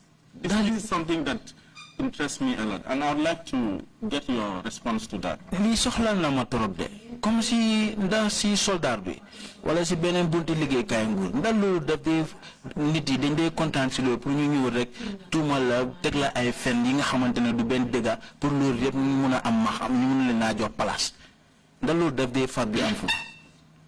No, I don't think that works in the army. déedéet loolu góoma ne mu ngee dox ci wàlli It was soldat. not working. It only worked during this 2006 problem. nekkutoon di dox foofu de xanaa kay jafe-jafe yi nga xam ne moo xewoon ak Because 2007. before 2006, the army was very professional. balaa 2006 army bi ñoom ñu ngi doon doxal seen liggéey bu baax ni So we nga were trained by the British at the starting, ndaxte ñi nga xam ne ñooy angale yi ñoo ñu jàngaloon ca ndoorte ba discipline and ethics. yar ak ni nga xam ne noonu lañ war a jaarale suñu. We had the Nigerians, they came with called NATAC. am nañ fa Nigeria ñi nga xam ne ñoo nekk ci mbooloo mi ñu wax NATAC. They set up the organization, the complete organogram, the establishment of the armed forces. ñoom ñoo taxawal ñi nga xam ne noonu la soldat yi wala toppalante And ci wàlli the army was so disciplined that even before you go out, you have to dress yourself, go to the mirror and check yourself before you even go out of the barracks. te nag ca army ba yar ak teggin rek moom lañ fa doon liggéeyee sa solu sax da nga ko war a seet bu baax a baax. There was no balaa ngaa politics dugal in ci the army. barracks bi. amul benn politique bu ci nekk. There was command and control. li nga xam ne daal ni lañ toppalante noonu lañ doon Now toppalante. when 2006 came in, waaye nag ba atum 2006 ñëwee. I believe Yaya Jammeh hijacked the army completely. Yaya Jammeh nag ca la dal di gàddu nag li nga xam ne mooy soldat ji yëpp fop ko. There was no difference. I think whether he did not understand the difference between the commander-in-chief and the CDS of the armed forces. dama xamul ndax sax moom ndax doon jaawaale commander in chief mooy ki nga xam ne moo jiite wàllu soldat bi ci biir réew mi yëpp ak keneen ki nga xam ne mooy CDS bi jiite soldat nekk ci ronam. Because Yaya Jammeh was the one almost running the army. We were in Mile 2, but we knew that Yaya Jammeh was running the army. Yaya Jammeh moom kàddoom rek moo doon dox ci bunti army bi te ñëpp xamoon nañ ko. Because before 2006, I can give an example. balaa 2006 mën naa laa jox sax misaal de. Why I was not a major in 2006. lan moo tax amoon ma xama major atum 2006. The terms and conditions of service of the armed forces says that luwaay ak sarta yi nga xam ne moom la army bi di doxee wax nañ ne. that if you are a captain for 3 years minimum, there is no maximum. boo nekkee captain lu mu néew ne warta passé ñetti at. At least you should be 3 years in the rank.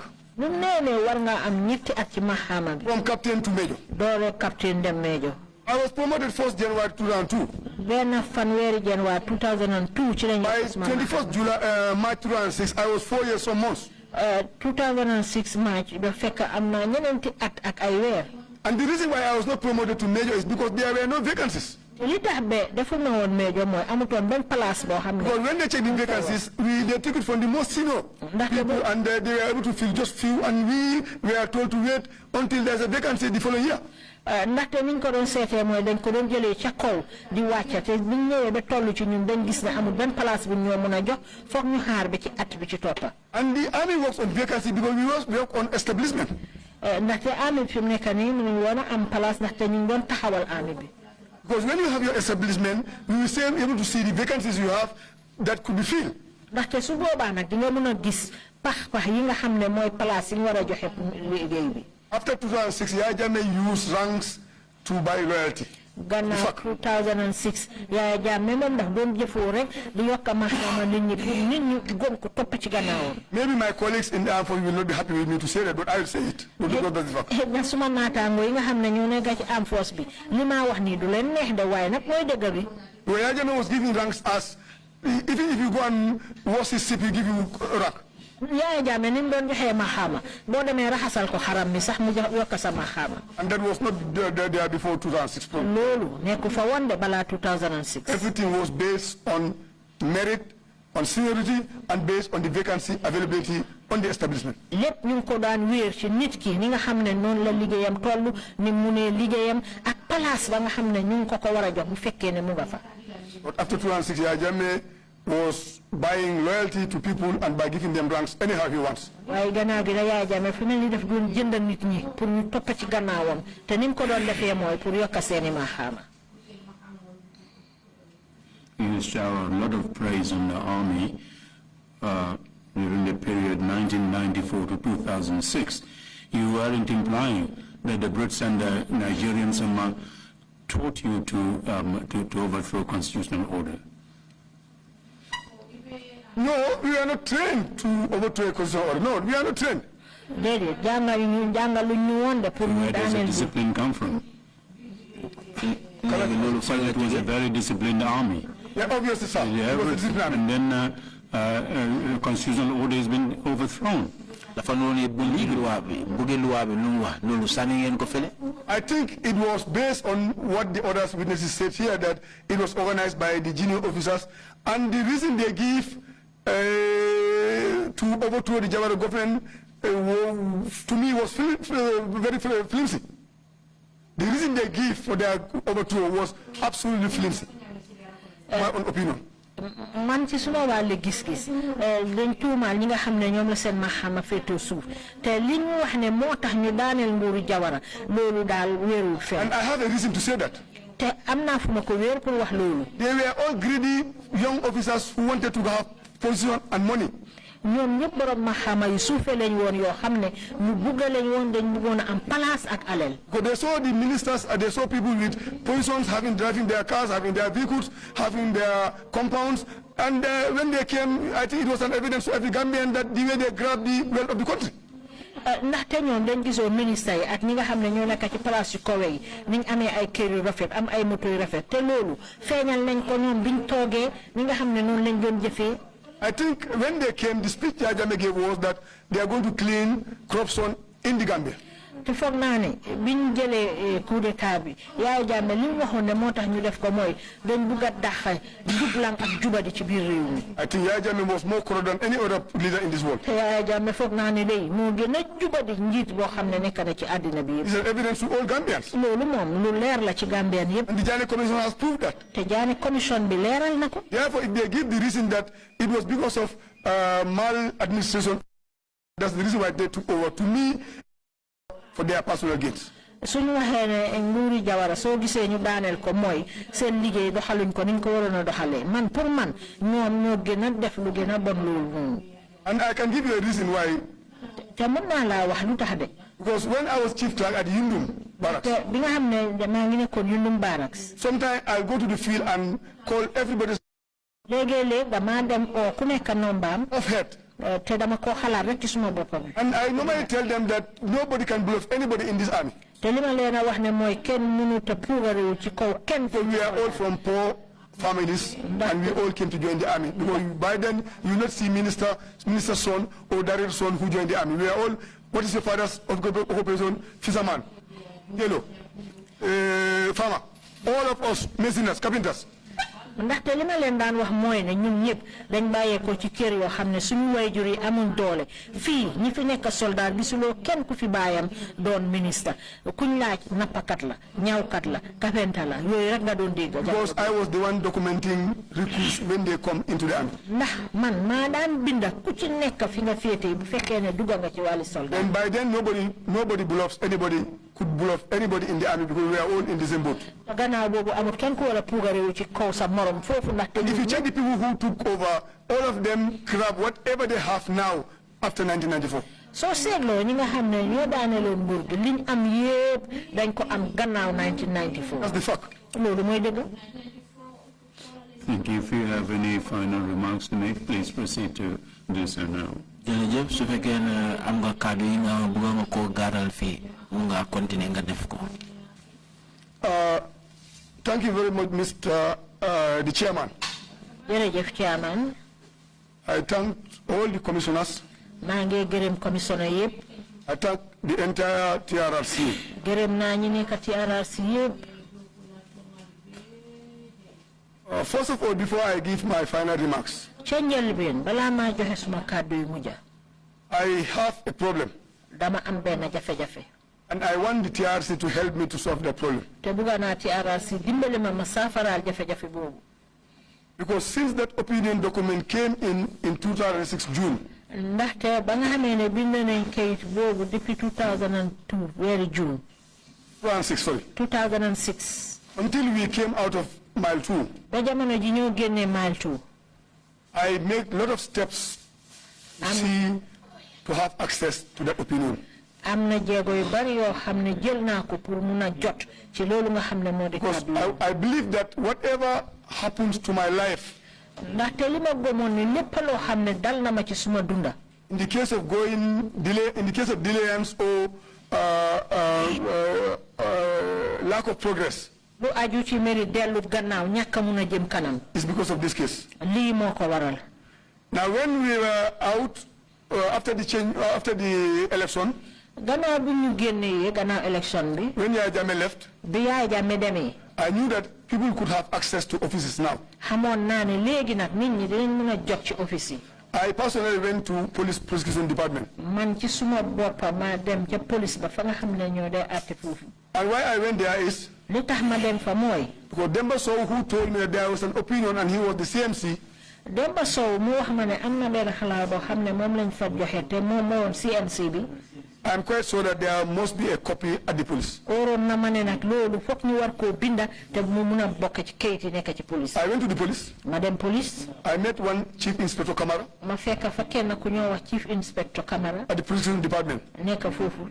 I explained the situation about this legal opinion from the DPP. ma xamal ko li nga xam ne moo di xalaat bi loi bi nga xam ne moo bàyyee ko ci DPP. And he said that he can remember seeing the document. mu ne day moom fàttaleku na di gis kayit boobu.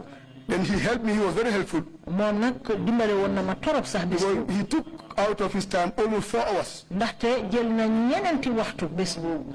to search for the document. pour di ut kayit boobu. And there was no success. waaye nag gisu ko. Then he advised me to check at the Ministry of Justice. ci la ma digal nag ne naa dem ci liggéeyukaay ministre bi saytu wàllu àtte gi. Then when I decided to go to Ministry of Justice, ba ma demee nag pour dem foofu. I called Captain Per Mendy then. ci laa oo jamono jooju Captain Per Mendy. That and inform him that we have to try to get this opinion because it's very important to our lives to get the document. xamal ko ne nag war nañoo fexe jot ci kayit boobu ndaxte am na solo lool ci suñu wàllu dunda. Then he agreed to join me. moom it mu daldi ci ànd ak pour ànd ak man. We went to the Ministry of Justice. ñu dem ci liggéeykaay ministre bi saytu wàllu àtte gi ci We went and met one Oli Danso. ñu fekk fa ku ñoo wax Oli Danso. State Council, Senior State Council. Senior State Council. And we explained our problem. ñu xamal ko liy suñ jafe-jafe. And she was very helpful. moom it tamit ku ñu dimbale la. She took note of what we said. mu daldi bind li nga xam ne moom lañ wax yépp. And she promised that she was going to call us when the DPP returned back from the country. daldi ñu diggee nag ne dinañu oo bu DPP bi bàyyeekoo jógee bitim réew ñëwaat ci réew mi. That was the DPP, this Nigerian Abdoukarim, I don't know, Abdul something. He went back now. DPP bobu na wa Nigeria la. Abdul something, I forgot his name. Abdul Darala wonde fatina turbi. Now when the DPP came back, only call us. But DPP ñëwé na oli oñu. We went back. Ñu delu fa. And she confirmed that she has narrated our story to DPP. Mo dal ñu wéral ne day wax na suñ xibaar DPP. And directed us to the DPP. Ci lañu ébal nak pour ñu dem ci DPP. We went to the DPP and we were welcome. Ñu dem ci DPP mu dal di ñu dalal. And we explained the same scenario. Ñu xamal ko liñ xamal ñun ñëpp. Then he promised to cite the records. Mu ne nak dina ko seet ci biir kayit yi. After waiting for some time, gannaaw buñ toogee nag ab diir. We had no information from DPP. Amul benn xibaar buñ jot mu bàyyeekoo ci DPP. I called him personally. Man ci suma bopp ma oo ko.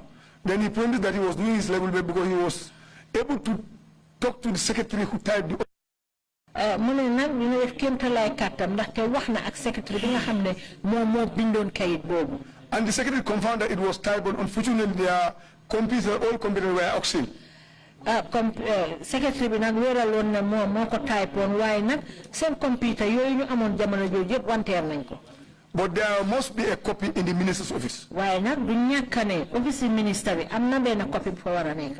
Then he promised to cite the office whenever the minister is in the office.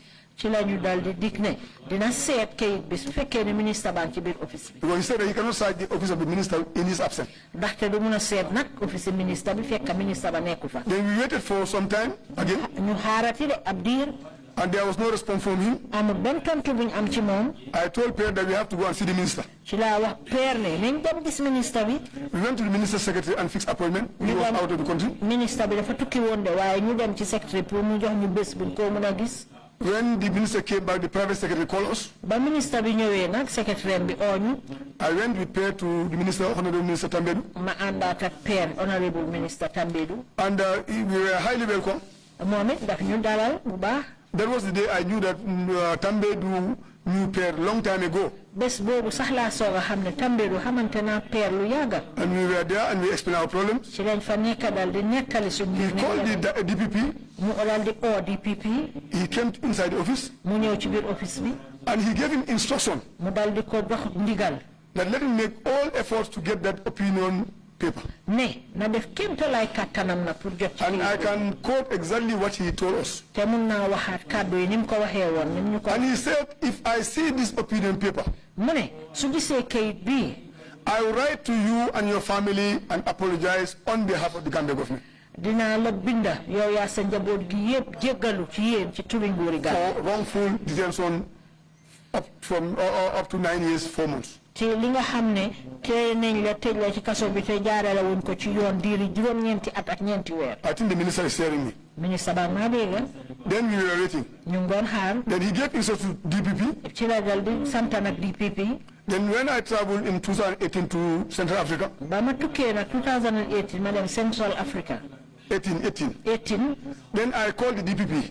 ci la oo DPP. He said they are still searching, but they could not trace the document up to that time. mu ne ñoom de ñu ngi ut ba léegi waaye mënuñoo gis kayit bi. Then he was up and down. I called today, tomorrow I call. Until today, we cannot get that opinion document. mbir yi noonu la tëree woon dinaa oote tey oote ëllëg oote gannaaw ëllëg. Now I want to appeal to the TRRC. maa ngi sàkku nag ci. to please request the Ministry of Justice to provide that opinion document. nañ fexe liggéeykaay ministre bi saytuwaale atte gi ñu génne kayit boobu. Well, I think it's only fair for that opinion to be respected when it was given by the DPP. te foog naa ne waroon nañoo fonka li nga xam ne moom lañ bind ci kayit boobu jamono bi ko DPP joxe. If that had happened, I will and my colleagues will not spend 9 years, 4 months in jail. suñ sukkandiku woon ci kayit boobu man maa suma ay naataango duñ nekk juróom-ñeenti at ak ñeenti weer ci kaso. And that has delayed our progress in the army. te loolu delloo na gannaaw lool suñu yokkute. But if you check, I was a captain in 2002 January on the 1st. ndaxte soo ko seetloo benn fan ci weeri January maa nekkoon captain. When I was reinstated on the 23rd of March 2017, I was given a major. bañ naa indiwaat 2017 ñu jox ma maxaama major. After 15 years. gannaaw fukki at ak juróom. I think if that opinion was respected and I was released and continue my job, I wouldn't have been a major by now. su fekkoon ne fonkoon nañ la nga xam ne moom lañ bind ci kayit boobu ni ko toon duma fi nekk tey ba léegi may nekk major. That is my appeal to the TRRC. loolu lay sàkku ci TRRC. Before I make my final address.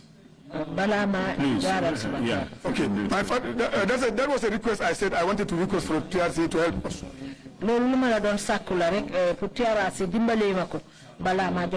I thank Allah the Almighty once again,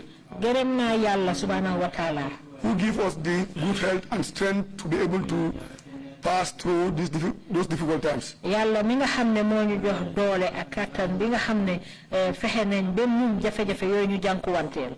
I thank my family members,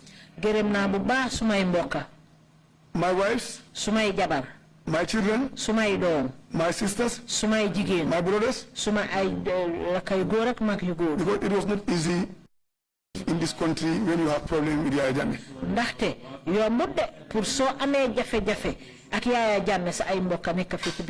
Because you will have problems with your agenda and the entire family will have problems with your agenda. Your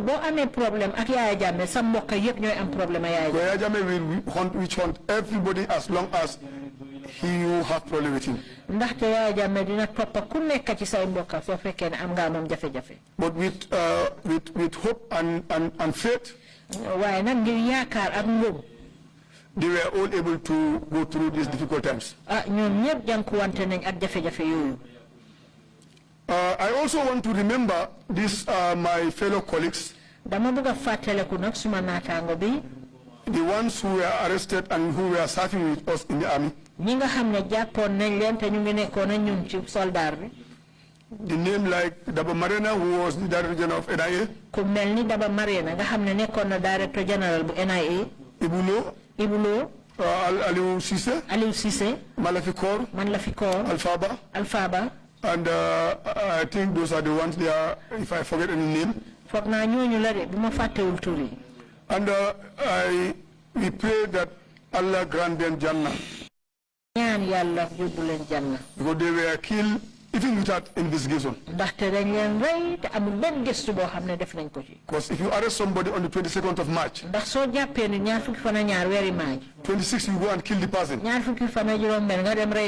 that person was not looking for justice. Therefore I pray to Allah to grant them mercy and grant them Jannah.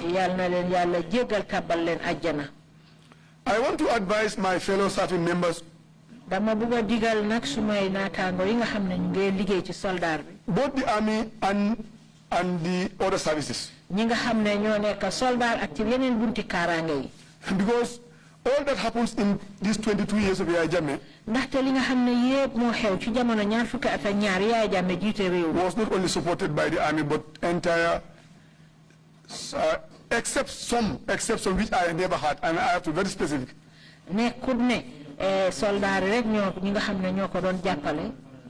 Because the only department that I did not have they mentioned is fire service and immigration. All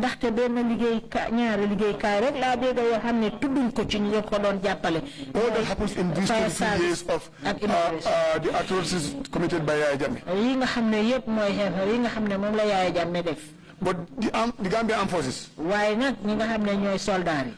NIA, the prison service, the Gambia Police Force, all contributed towards these horrible actions that were taking place. And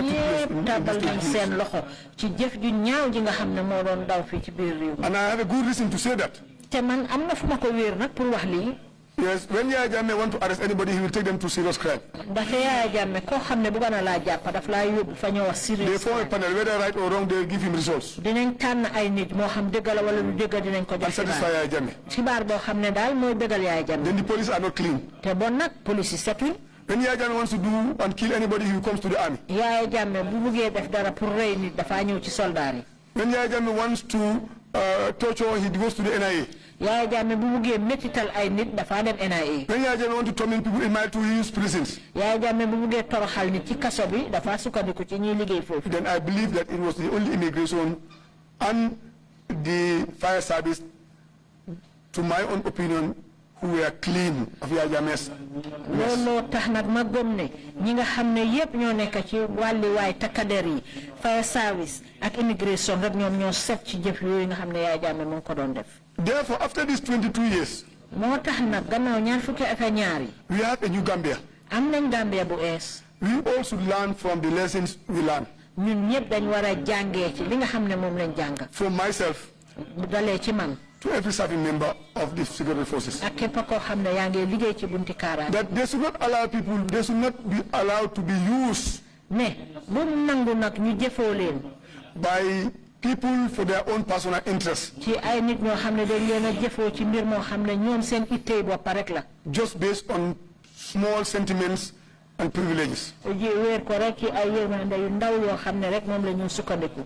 I can give an example from the army. mën naa joxe misaal ci All those people who were doing the dirty job for Yaya Jammeh. ñi nga xam ne yëpp ñoo doon defal Yaya Jammeh liggéey. Before 94, they never had good compound, they never had a car, they never had a bicycle. balaa 94 amuñ woon kër gu baax amuñ woon moto cycle sax amuñ ko woon. Then Yaya Jammeh saw their weakness. Yaya Jammeh nag ci la sukkandiku ci seen néew doole. He will give you a new Pajero. dina la jox Pajero bu Every day full tank. jox la full tank essence. Sometimes 25,000 in your pocket. léeg-léeg mu jox la ñaar fukki. Give you extra powers. jox la ay waxtu. And they were not thinking about today. waaye nag jamono jooju xalaatuñ woon ne tey dina ñëw. Then this should be a lesson to me and all the members who are serving. bon nag lii njàngat la boo xam ne ñun ñëpp ñoo ko war a jàng ci képp koo xam ne yaa ngi ci wàllu kaaraange. Chairman, I end my statement. Chairman, dinaa jeexal suma kàddu. That we, the Gambia Armed Forces, the new Gambia Armed Forces, ne ñun wàlli soldaar bu bees gi nekk fii. through the leadership of the former CDS and the present CDS, ci ron njiit yaay ka nga xam ne moo nekkoon CDS ak jamono ji ki nekk CDS. they absolutely emphasize ñoom ñëpp dëgëral nañ ne. that the Gambia Armed Forces should be an armed forces loyal to civilian authority. ne nag waa réewi Gambia ñi nga xam ne ñooy soldaar yi fi nekk dañ war a sub jublu ci ñi nga xam ne ñoom ñoo jàppale civil yi. And I don't believe that Gambia will experience the 22 years of Yaya Jammeh to have another leader that looks like Yaya Jammeh anymore up to the end of the world. te góoma ne fii ba ba àddinay tukki réewi Gambia dinañ jàkkaarloo waat ak nguur goo xam ne mel na ni ñaar fukki at ak ñaar yi nga xam ne Yaya Jammeh jiite woon na ko réew. Therefore, I am advising myself, ci kaw loolu maa ngi digal suma boppa. advising the members of the armed forces, di digal ñi nga xam ne ñoo nekk ci soldaar yi. that we work for Gambian people. ne nañ liggéeyal waa Gambia. We obey the rules and regulations. nañ fonka li nga xam ne mooy sarta yi nga xam ne moom lañ war a doxee. And we keep our loyalty to the Gambia. te nag ñu fexe wane suñ bugg a toppa ci waa Gambia. Thank you very much, sir. jërëjëf. Thank you very much, Mr. Jah, for those concluding remarks. And we take due note of your request as well. And thanks again for coming to testify before the Commission. jërëjëf Mr. Jah bàyyi nañ xel li nga sàkku dinañ ci bàyyi xel bu baax a baax te ñu ngi laa gërëm tamit li nga nangoo ñëw toog fii joxe fi sa seede. We will take a lunch break and come back. Council, are we ready with the next witness for 2:30 resumption, or would you prefer 3 o'clock resumption? At any time that you may appoint, Mr. Chair, we are ready to proceed with the next witness. Then we'll come back at 2:30. I thank you all. Much obliged, Mr. Chair. Thank you. Meeting is adjourned.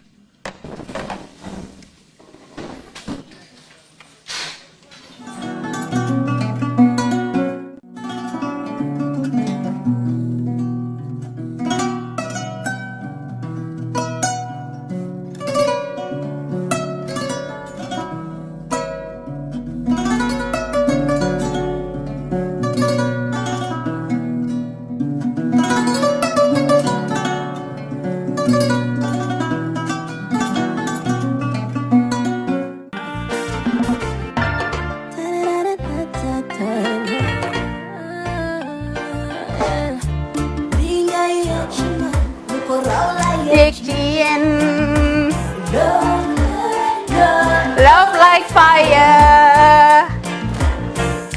Wow.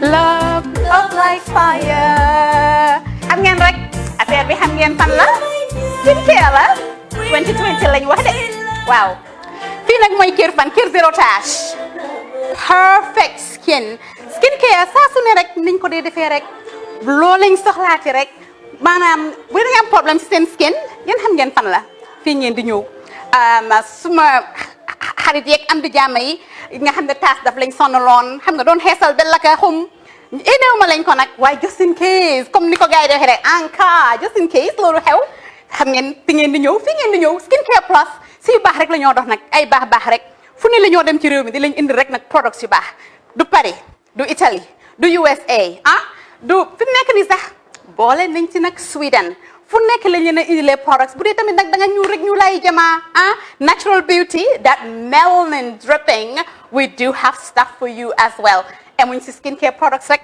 ñu ngi ci cuub yi tamit fu ne la ñoo jaar in fact sax last commercial bi ñu defoon waxuñ leen woon dañoo dox ci ay kawar 9A grade rek nag waaw we do have bundles as well hair si lu ne la ñoo dox ñun ñu ngi ci rafetal jigéen rek luy taaral jigéen rek waaw boo leen di tukki tamit bëggoon rek classic suitcase ñu dañoo dox ci ay Samsonite duñ dee indi any brand of suitcases though other than Samsonite comme li ma dee wax rek boo eggee airport dëri Samsonite dafa am nuñ laa xoolee waaw ngeen ne lan nag waaw skin ci moom la ñu gën a xamee nag skin care products ci moom la ñu gën a xamee ñu ngi dox tamit bentee tamit si ay dàlla man waaye man nag skin care mooy suma specialty xam nga rek jigéen bu sa xar kanam réglé loo def mu jag am nañ Patricia Reiner Kiwi Eye the whole range Lighten Up Gold Tomatine I mean the list can just go on and on and on and on lépp loo xam ne rek luy taaral jigéen la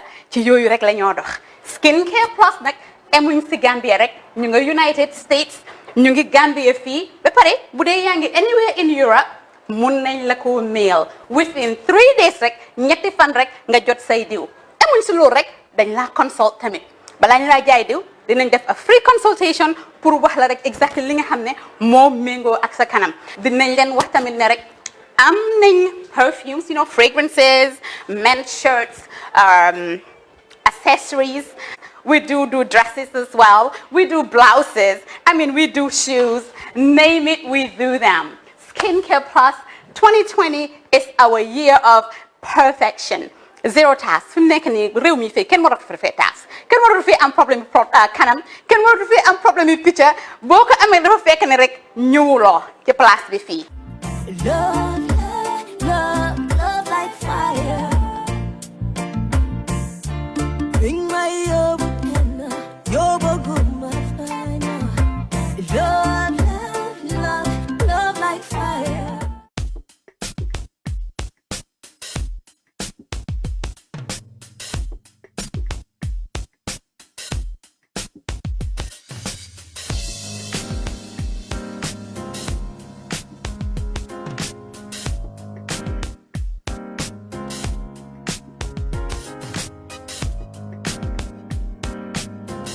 Miss V Designer Outlet is the #1 quality and affordable stop shop for all your needs.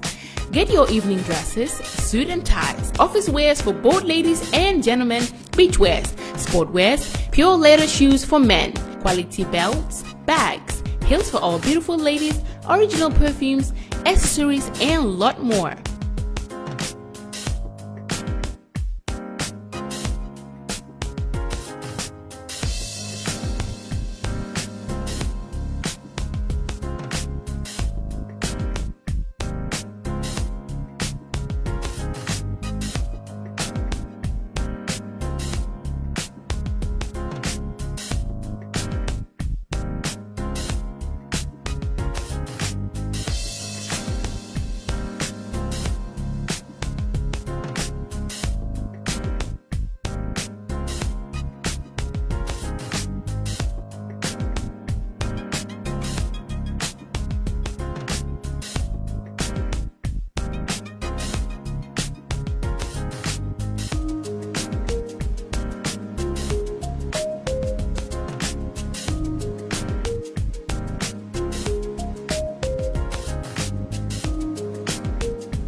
Find us at Kololini Road opposite Gaddafi Mosque at the Aqua Preacher Station, or call us on 295-3411 or 764-2486.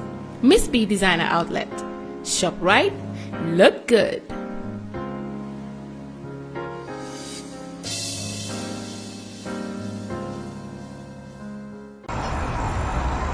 When we touch down, better broke down.